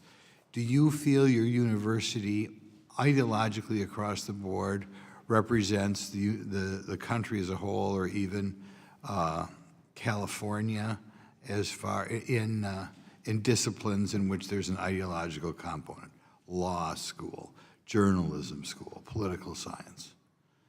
Does it bother you if it is, you know, the country as a whole right now is about 50-50. Does it bother you that you do not, that I assume, like most college campuses, your student body and your faculty, especially your faculty, don't even remotely represent America? Ideological or political considerations are not conditions for employment at UC Berkeley. That's true. No, the question is, if we were talking about affirmative action and you had 8,000 faculty and 5 were black, you would say that's a problem. Now, given that everybody brings a certain ideology to their job, particularly if you're teaching students, that is a problem if it doesn't represent America. I mean, I've been doing this for over 20 years, a politician back home and here. Again and again and again, I hear from college students who can't say what's on their mind in an essay or whatever because they know the teacher will give them a bad grade, or feel the teacher give them a bad grade if you didn't give the progressive viewpoint of the world. Does this bother you, and do you think this is any of the problem? We'll ask you, Dr. Well, your statement about getting a bad grade because of Does it bother you? Does Yeah, it bother you it that bothers does it me bother you deeply. that your faculty does not remotely represent America? What It is bothers me- disproportionately not only Democrat, but progressive Democrat, which is where this idea that anti-Israel is the thing to be come from. That's where it comes from, the progressive left. And way disproportionately, your faculty also comes from the progressive left. That's why these people get away with this and think it's normal. What bothers me, Congressman, is anything that interrupts a dialogue across different intellectual positions. So it doesn't bother you if 95% of your faculty in disciplines that have an ideological component are progressive Democrats? Not if we have a thriving Oh, good. dialogue. Okay, across Mr. different- Rodriguez, what do you think about that? Well, we have about 20,000 faculty members of the City University of New York, and they are a diverse group of. Do they of faculty represent, members. do they even remotely represent America as a whole? I have no way of knowing You that. must idea, when you walk around campus, and it was a week going to the last election, were there robust debates in which half the people were for Trump? Of course not. You're very, very skewed faculty, which is where this whole problem comes from. Do you acknowledge that your faculty does not ideologically The gentleman to finish represent the America? question as quickly as possible. Again, we have a large number of faculty, and they represent diverse points of view, diverse political viewpoint all across the City University of New York. If I ask you to name. The gentleman's time has expired. Thank you for being friendly. He yields back. I now recognize the gentlelady from Minnesota, Ms. Omar. Thank you, Chairman. It seems that the majority on this committee is eager to continue enabling this administration's repressive agenda. President Trump's attack on civil liberties and academic freedom are well documented. While Republicans continue their charade, new information about the Trump administration's policy of ideological deportations is coming to light. Last week, a senior ICE official testified in court that the agency is using the website Canary Mission to target students for deportation. Canary Mission is an anonymous site that blacklists and doxes individuals, charging them with anti-Semitism through little evidence or zero due process. It has long been criticized for its McCarthyism tactics that surveil students, repress speech, and instill a culture of fear across campuses. This is a site that reframes attending an anti-war protest as supporting pro-Hamas rally. It is not known who runs this site, but the agenda is clear: pro-Palestinian advocacy cannot be tolerated. And now this ideological agenda has a direct line to state power. Let's recall the high-profile case of student Nosanchuk, who was illegally detained by ICE and held for 6 weeks after writing an op-ed in support of Palestine. Curiously, that op-ed was published entirely a year before ICE chose to target her. But right before her abduction, Canary Mission posted a profile of her on its website accusing her of anti-Israel activism for writing the article. The same profile that ICE has now admitted to using in their internal memo. In a matter of weeks, she was picked up and her student status was terminated. Canary Mission loudly claimed credit for her detention, and it seems that credit was earned. This shameless authoritarian display of weaponizing a blacklist to crack down on political speech and detain academics is a page directly out of the McCarthy playbook. President Cropes, Chancellor Rodriguez, and Chancellor Lyons, this question is for the three of you. In the light of these escalations, with students facing detention, deportation in retaliation for their clearly protected speech, how are your campuses protecting students who are exercising their First Amendment rights? We have free speech policies that are crystal clear, and in fact, we've clarified them over time to permit speech. We don't permit any violence with regard to to the promotion of any particular viewpoint. And we try to act on violations of those policies quickly and fairly. Thank you, Chancellor Rodriguez.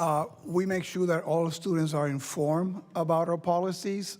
We want students and all the members of our community to exercise the right to free speech, but they have to do it abiding by our rules and regulations. We're also investing, as I indicated earlier, in this constructive dialogue initiative. We want individuals to have the tools to have difficult conversations, to be able to have them, but to do them in a way that is respectful and civilized. And the best way also to empower the students is to provide them with information. Chancellor Lyons. We are supporting with education and training over 30 anti-bias initiatives to make sure that students can see into these issues more deeply. New curriculum, like what I mentioned earlier, a course like openness to opposing views, sharpening where the no tolerance lines are, which was very, very helpful, I believe, for the students to feel like they could safely express their free speech rights. And at what stage, to the three of you again, will you intervene when students are being doxxed? We've seen fans in front of your campuses with students being doxxed. Well, at Berkeley, the question there is if a doxing or other discrimination or harassment event would be reported, and we would follow it up with an investigation and make a decision. And we have a webpage that we indicate to members of the community as a resource for the different things that can be done if someone is the subject of doxing.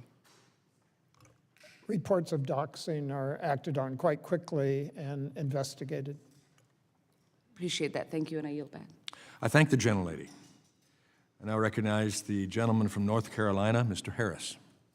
Thank you, Mr. Chairman, and I thank all of you for your time and your patience in being in the panel.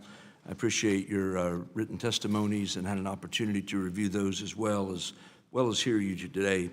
Dr. Groves, in your testimony, you said, and I quote, "As a Jesuit university, we believe that working with someone with conflicting views to yours does not imply that you've been captured by their beliefs," end quote. And I agree with that statement.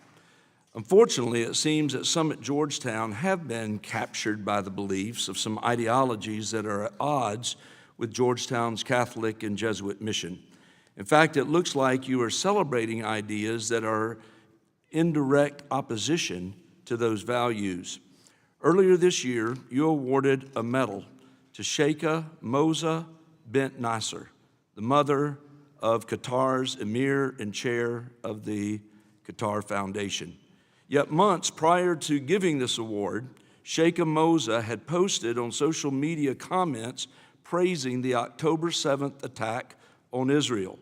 She praised the mastermind of the October 7th attack, Yahya Sinwar, saying, quote, "The name Yahya means the one who lives. They thought him dead, but he lives," end quote. And she added, apparently referring to Israel, quote, "He will live on, and they will be gone," end quote. I have to ask, why did you give a medal to someone who had made such anti-Semitic comments and represents a government that supports a U.S. designated terror organization like Hamas? Well, thank you. Thank you for the question. The award to Sheikha Moza was given for her work, decades-long work, for educating, getting access to education to the poorest children around the world. At this point, there are 22 million children in the world that would not have had access to education without her work. It was for that work that we honored her. Okay, and I hear that, but you also said at the award ceremony that the medal, quote, "is reserved for individuals whose contributions reflect the university's deepest commitments," end quote. Is the destruction of Israel something Georgetown would support? The deepest commitments of Georgetown stem from our Jesuit heritage of educating youth around the world, and she amplified, she's a great example of that through her work over the decades. But I'll repeat the question. Is the destruction of Israel something Georgetown would support? I don't support that tweet. That tweet is not consistent with Georgetown policy. We honored her for her decades of work in access to education to the poorest children of the world.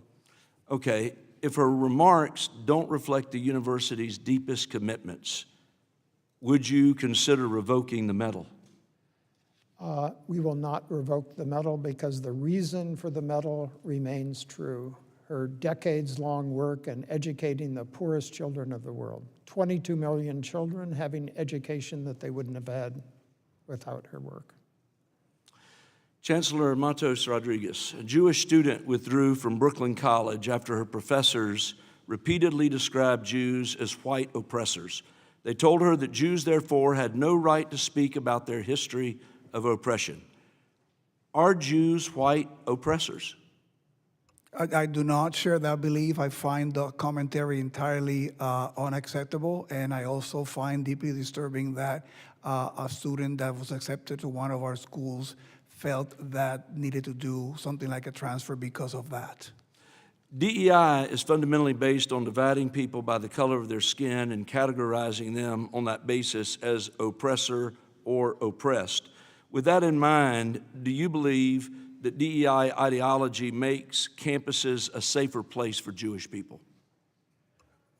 Diversity has been part of the City University of New York since its founding. We represent the diversity that we have all across our 5 boroughs. It's been one of the key elements of the DNA of CUNY since the founding of the Free Academy. So we are committed to that work of diversity, and it's been part of CUNY's work since its founding. So are DEI programs an effective way, you would say, to address anti-Semitism? We, in our work, when we work with students who are coming in and we teach them about the diversity of all our communities, we include anti-Semitism and the members of the Jewish community as part of that diversity effort. Okay. Mr. Chairman, I yield back. I thank the gentleman. I now recognize the gentleman from Indiana, Mr. Messmer. Thank you, Mr. Chairman. Mr. Matos Rodriguez, following up on Ms. Stefanik's line of questioning from earlier, in 2021, you hired Salih Abdallah as CUNY's Chief Diversity Officer, despite her previous employment at the Council of American Islamic Relations, or CARE. The Director of CARE said after the October 7th attacks that he was happy to see people breaking the siege. Is CARE an anti-Semitic organization? Again, the comment that you describe is entirely unacceptable and inappropriate. CARE, I don't know about their policy about being anti-Semitic or not. For the City University of New York, we do not tolerate anti-Semitism of any kind. Okay, thank you. You previously stated that Abdallah does not handle cases directly pertaining to students and faculty, but she is the Chief Diversity Officer. Considering her background, was it appropriate to hire her to oversee CUNY's anti-discrimination efforts? Again, that hire was not a direct hire that I made. Our commitment is that all our employees and faculty and staff abide by our policies and by our code of conduct, which would include no tolerance for anti-Semitism. That's the conduct that we expect. And if any employee is seen to be breaking those rules, they'll be investigated and the appropriate disciplinary action will be taken. Okay. You have said that Abdallah's work at CARE is consistent with CUNY's commitments to inclusion and respect. Do you remain confident that she can objectively investigate anti-Semitism at CUNY? We have had no complaints with that employee. And again, as I said before, our commitment is if any member of the CUNY community, faculty, staff, or student violates our policies, violates our code of conduct, we will investigate. We've done it, and we've taken action. Has she been removed from any anti-Semitism investigations at this point? Again, there was one case in which, in the petition by an individual involved, suggested, and we accommodate that individual. Okay. Chancellor, earlier you said that only 3 of the 7 students were disciplined at CUNY for their participation in an encampment. Why were only 3 disciplined, and what kind of discipline did they receive? Again, I cannot speak to the specific cases of discipline. We work with the district attorney's office in that case. One of the things, and they were individuals that were engaged in breaking into the administrative building at City College. As I indicated before in my testimony, the experience of that encampment is one that we've taken to heart. We have zero tolerance for encampments in CUNY right now, and we have doubled down in our efforts to make sure that our rules about time, place, and matter are clear to the students, and we've also invested heavily in additional security to be able to prevent any such situation occurring again. Okay, thank you. Chancellor Lyons, Berkeley professor Usama Makdisi described Hamas's October 7th attack as resistance. He also reposted an article praising the determination and courage of Hamas terrorists, saying they heroically defended their homeland. Do these statements endorse violence against Jewish people?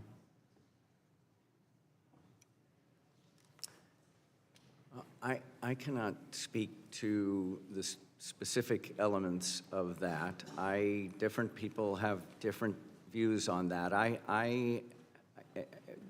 Any call to violence or repeat of the horrific violence of October 7, in my perspective, is objectionable and unacceptable. So those that would view those remarks that way would have to take it the same way. They are unobjectionable and arguably a call to violence. About a year after the October 7th attack, Berkeley rewarded him by naming him the inaugural chair of a new Palestinian studies program. This is one of the demands of the UC Berkeley's violent anti-Semitic encampment in April of 2024. Berkeley contributed $500,000 to this new program. I know you were not chancellor then when it was stood up, but in your view, was this decision to appease anti-Semitic violent student demonstrators wrong or right? I can't speak to the context. I don't have the facts or the circumstances upon the making of that investment in that program. I will also say that a very similar investment was made in our Jewish studies program at the same time. Okay, thank you. I yield back the rest of my time. I thank the gentleman. I recognize the gentleman from Washington, Mr. Baumgartner. Thank you, Mr. Chair. Well, it very much pains me what has happened to higher education in America and its current status. I'm the son of a university professor.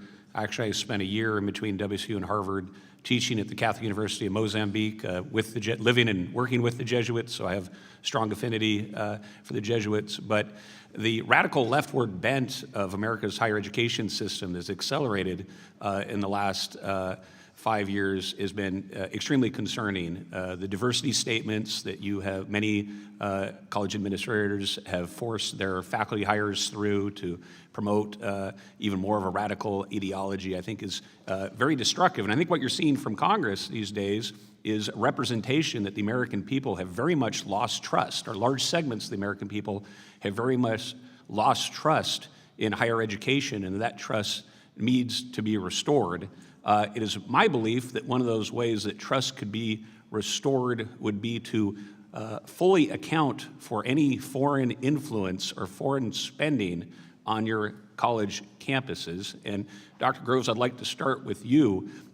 Does Georgetown fully account, and is Georgetown fully transparent with foreign money spent on your campus? We certainly attempt to report all of our receipts from non-U.S. sources. One measure of that was with regard to Section 117 reporting, that there was an investigation of Georgetown along with other universities. And after months of reviewing the data we had submitted to the Department of Education, we received a letter commending us for our reporting. This is in 2021, 2022. And can you commit right now to the American people that every dollar of foreign spending you will be transparent with? I would be happy to commit to that. Okay, thank you. Dr. Lyons, could you talk to us about foreign spending on University of Berkeley's campus? Do you think the American people have the right to know if foreign dollars are being spent on your campus? We, like other universities, were very, very careful about any foreign monies that come into the university. The university is funded across many, many different sources, and we are very, very careful to vet countries of concern, as America's interests would require us to. And you would commit to full transparency of foreign spending on your campus? Well, as a public university, I am not ready to commit to that on the fly. There are different donors to the university who request anonymity. What do you think that says to the American people when you want to hide foreign influence on your college campus? Do you think that restores trust? I can assure you, and what I'd be very, very happy to be very transparent about is exactly what is our process for vetting those things. We say no to a lot of foreign money, I promise you that. Give me an example of foreign money you've said no to. I'm not in a position to provide that information, but I'm very happy to be fully transparent. But you could understand at a time when large segments of the American population has seen university campuses go ever farther left-wing and more radical, and there's a deep concern about foreign influence on college campuses, lack of ability for Americans, high school graduates to be able to get spots on college campuses. You could understand why it would be concerning to have a university president come before Congress and say, we don't want to be fully transparent about foreign influence. I want to be fully transparent about the process by which we make sure that our process has integrity and that we are acting in America's best interests. But why if a foreign government wants to put money onto your campus, wouldn't you be willing to tell lawmakers, the American people, about that? Well, my understanding is that there are, in fact, currently a lot of disclosure requirements around that, although it's not an area of my specific expertise. I think we disclose an awful lot of that information to the government currently. Okay, well, I'm just going to ask you one more time. Do you commit today to being fully transparent? Every dollar of foreign spending that takes place on your college campus, you would let the American people know about? I am glad to bring that back with my team and consider it, but I'm not ready to make that commitment today. I yield back, Mr. Chair. I thank the gentleman. I recognize the gentlelady from Michigan for her 5 minutes of question, Ms. McLean. Thank you, and thank you all for being here today. Thank you, Mr. Chairman, for holding this hearing. I want to start with you, Dr. Lyons. You're the chancellor at the University of California, Berkeley, and you've been at the university for how many years? I was an undergraduate there and came back on the faculty just over 30 years ago. Okay, so you've been around, you've seen a lot of things. Do you believe that Jewish students feel safe on your campus? I believe that most Jewish students feel safe on our campus. You think there's any that don't? Yes. Yeah, why do you think that is? Well, I think there are Jewish people that don't feel safe in lots of parts. I'm not talking about lots of parts. I'm talking about the university in which you are in charge of. Why do you think that is? I think there is anti-Semitism in society, and I'm not talking about society, and I appreciate your diversion of the question. I'm talking about the university. So why do you think Jewish students don't feel safe at your university in which you're in charge of? Just curious.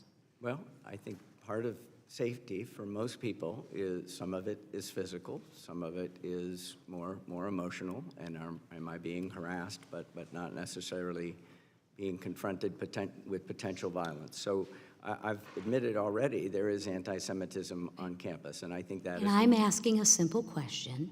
Why do you think that is? And we've spent almost 30 seconds you avoiding the question. Well, I do believe that public universities are reflections of society, and I believe that the anti-Semitism on society is present on our campus. Do you believe you can influence the direction and how people feel on your university? Do you have any influence on that? Do you believe the actions that you or your staff or faculty members take have influence on that? Yes. I would agree. Are you committed to taking the action to making sure that all Jewish students, as well as all students, feel safe on your campus? I am committing to striving to reach that goal, correct. Wonderful. Okay. So just quickly, if a black student's home was vandalized with a noose and racist graffiti, and a note was left saying that you're next, would you consider that an example of racism or discrimination? On its face, personally, yes. Wonderful. Well, in December of 2023, while you were a senior executive there, a Jewish student's home was robbed, and a note was left saying, F you. They wrote out the real word. Free Palestine from the river to the sea. You think that's helpful for the Jewish students? No. No. What action did Berkeley take? I believe that predated my time, but what I can say It predated your time as chancellor, but you were there as a senior executive. well, I don't know this for a fact sitting here, but I am almost sure that that was reported and that was investigated, and And what was the result? it is hard. I mean, it's great that we report it and we investigate it, but you notice the one thing that's missing is like the result. Okay, all right. In your testimony, you rightly acknowledged Hamas's invasion of Israel as a terrorist attack. Dr. Makdi, a professor of history at Berkeley University, on the other hand, said, I could have been one of those people who broke through on the siege on October 7th. What do you think he meant by that? I can't speak to. I know, but not you're a in- pretty intelligent man, or at least come off as a pretty intelligent man. What do you think he meant by that? I'm not. Put yourself in a Jewish student's, Look, I think I want to separate the phrase from the person. If I heard some other person. We can't separate the phrase from the person because of this professor who works at the university in which you are in charge of. So as much as we want to separate it and dance around it, let's not, because the person that works at your university said this. So I would like to know, because you're so educated, and you are, and you tout yourself at that, and you've earned that, what do you think the professor meant? Hello? I believe it was a celebration of the terrorist attack on October 7th. Right. Do you think, did you have any conversations with this professor? I've had conversations with this professor, yes. Yeah, and what was his response? And what were the conversations?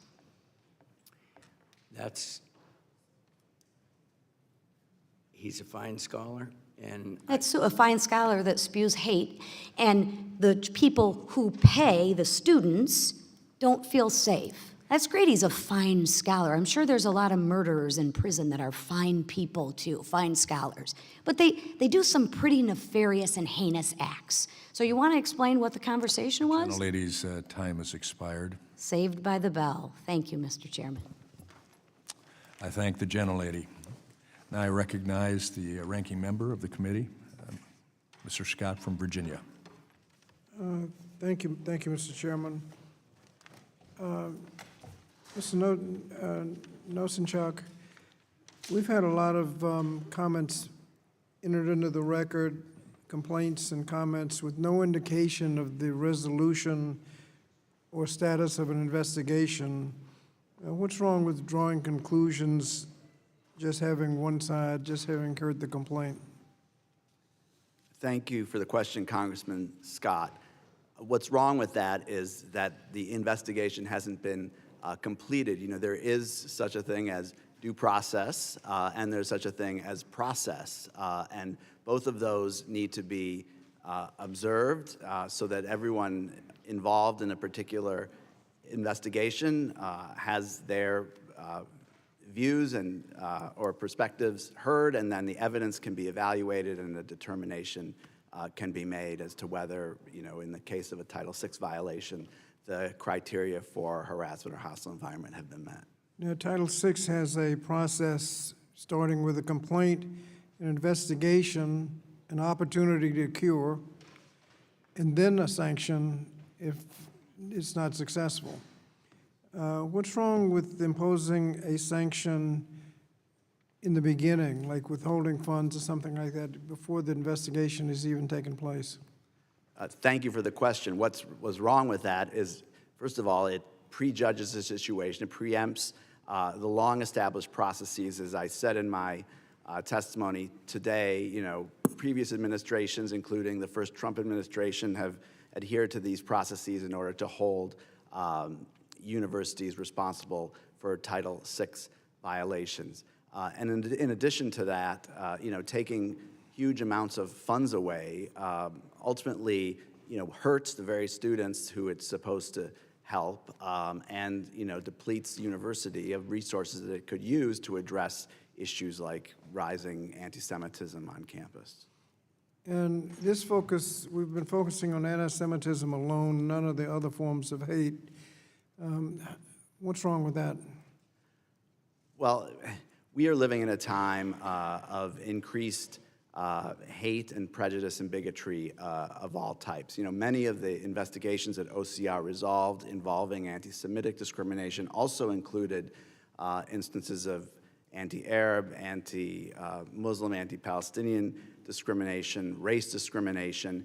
The fact of the matter is that if a university is falling short in its responsibilities to protect one group, there's certainly the possibility that their policies and procedures and responses are inadequate to protect other groups. Thank you. Dr. Groves, we've heard a lot about foreign influence. Can you tell me what influence your university has had on the culture in Qatar? We're very proud of our mission in Qatar. It's completely consistent with the Jesuit animation of working at the frontiers, of serving groups that are not served easily in Washington. So we are giving a curriculum that's precisely the same as the curriculum we give in our DC campus, but we're giving it to students who represent 80 different countries of the world. They are receiving the Jesuit education. They take 2 theology courses and 2 philosophy courses. On our campus, they enjoy all the give and take of academic freedom that takes place at our DC campus. And 70% of the students are young women, a group that is underserved in that region. So over the 20 years... And what effect does that have on the culture? I'm convinced that gradually opening the eyes to new ways of thinking that we represent there you can see the change occurring already. Our alumni are taking positions of great importance over time in many countries of the world. Thank you. Do any of the colleges have Title VI monitors? Yes, we do. Georgetown does. That is done by the new center that we instituted. Okay. Dr. Yes, Lyons? Berkeley does. And what is, well, I guess I'm out of time. Thank you. Why are you worried about being out of time? Well, nobody else is. I'm trying to... That's why I like my ranking member. And I recognize now the gentlelady from Illinois, Ms. Miller. Thank you, Chairman Wahlberg, and I especially want to thank you for your continued commitment to rooting out all anti-Semitism on our college campuses. In recent months, and since the October 7th attack, anti-Semitism has exploded, especially on the campuses that we're discussing today. Many of these colleges are hiding behind the First Amendment, claiming that anti-Semitic speech is protected.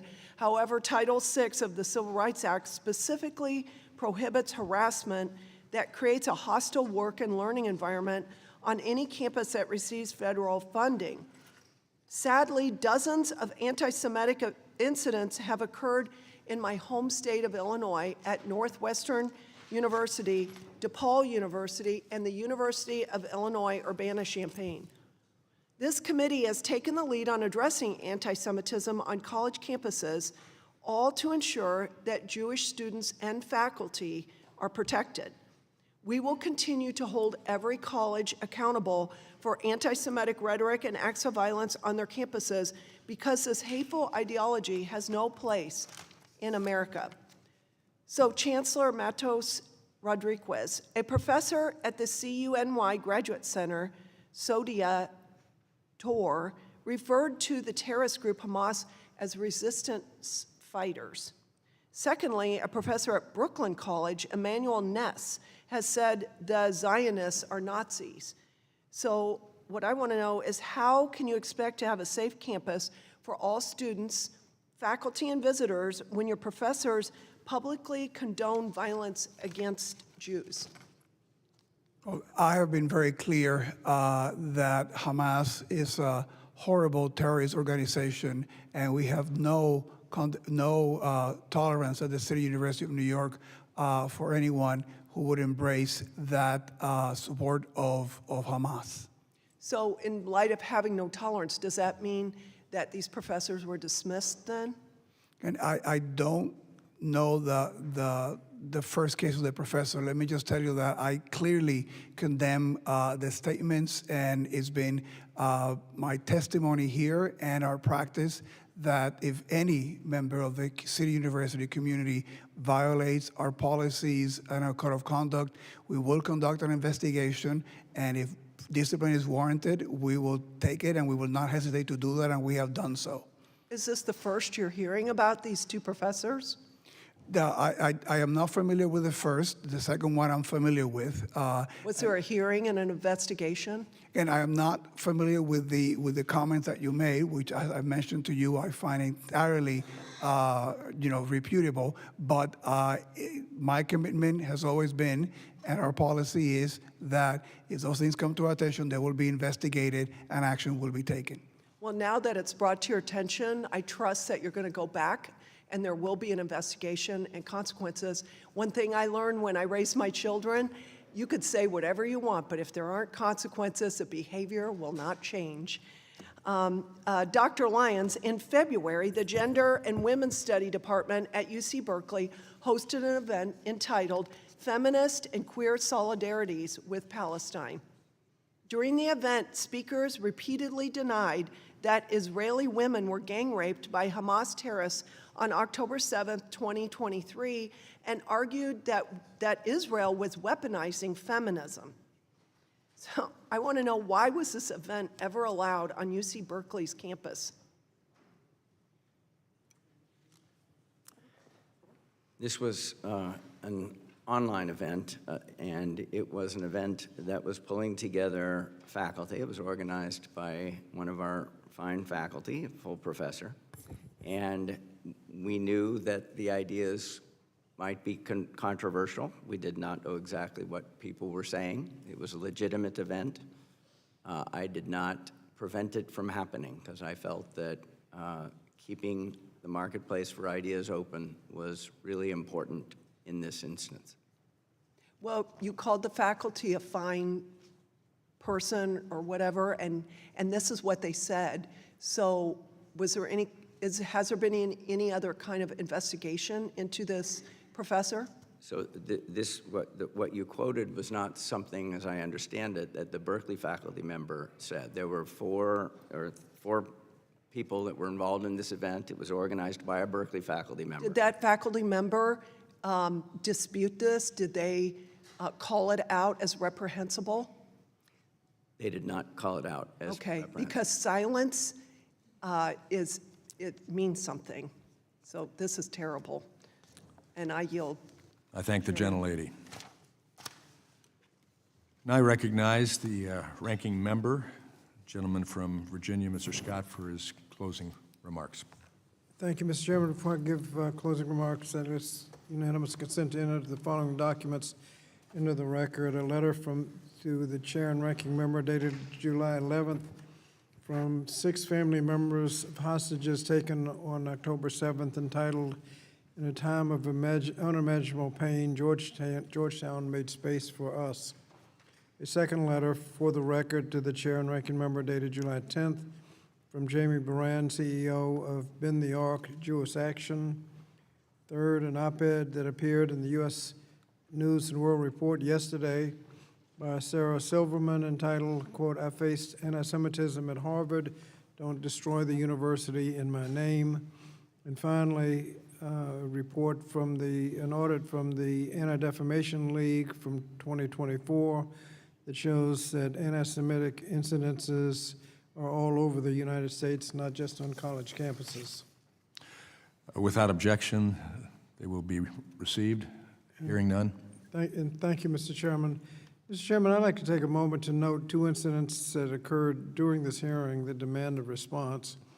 First, a committee member used a visual exhibit displaying an email that did not redact the email addresses of sender and recipients of the email. There's no reason not to redact the addresses on that email. The truth of the matter being asserted in the email was clear without the personally identifiable information, so to not redact it was unnecessary and can lead to harassment, and members ought to be sensitive to that. Since October 7th, we've seen there have been insidious incidences of doxing of individuals on all sides of the issue, and the committee should not be contributing to that. I understand, based on my parliamentary inquiry, that the committee does not have a policy on this, but I urge that we work together to develop such a policy. Duly noted. Thank you, Mr. Chairman. Further in the line of questioning, Chancellor Rodriguez was asked questions about choices made at a CUNY law clinic as to who they choose to represent. And this is not the first. Basically, I think it's wrong to evaluate lawyers based on their clients, but this is not the first time the committee has asked questions about how a law school clinic operates and who they represent. The last time we attempted to do so, the clinic hauled the committee and two of the chairs into court, arguing in their lawsuit that the letter, quote, reflects a bare desire to harm plaintiffs for their association with left-wing causes that the committee does not like, and for the protected speech reflected in their progressive left agenda.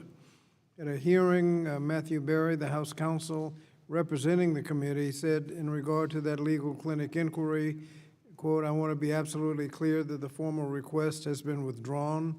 It is not a cover for, and there's not going to be any informal behind-the-scenes request for the same documents.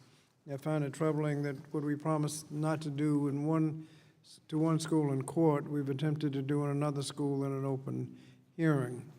I want to reiterate something fundamental. Institutions of higher education must be places where all students, faculty, regardless of background, can learn and teach free from discrimination, harassment, or violence.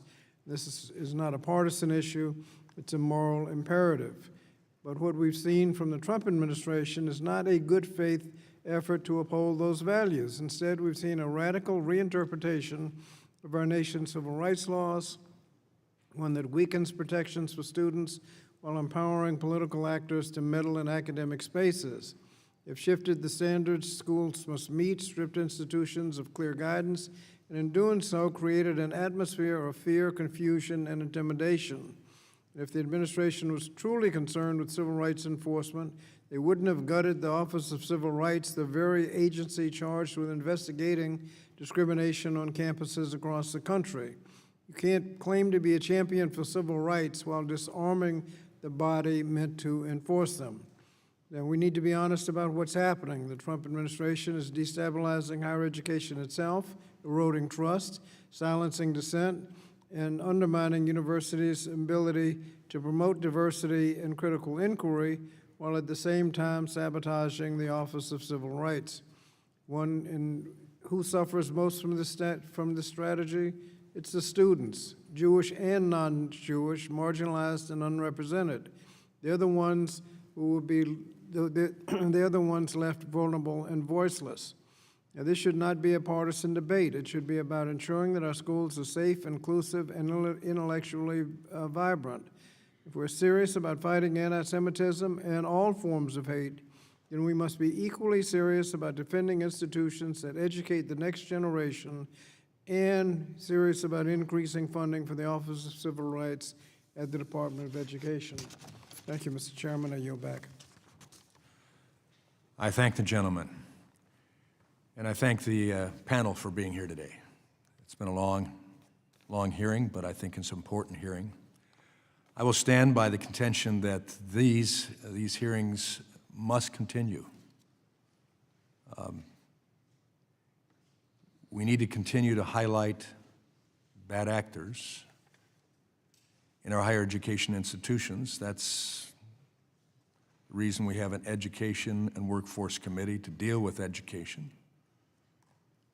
The philosophy of this administration, as well as mine, is that our responsibility at the federal level is to make sure that the local schools, K-12, are primarily manned, encouraged, directed, guided by, and cared for by the state and locals. But our institutions, especially those that receive federal dollars, we have an oversight responsibility. And in this light, with anti-Semitism that's gone on, all under the hands, the most egregious in most recent history, took place with OCR. And Mr. Nosanchuk, I'm glad that you're here. I appreciated your responses. But I must state that some of the most egregious events occurred, encampments, violence, destruction of property, fear production in Jewish students' lives took place while OCR was allegedly at full strength. But I've seen that at the universities as well, encouraging that Georgetown disciplined Professor Brown. But this was long overdue.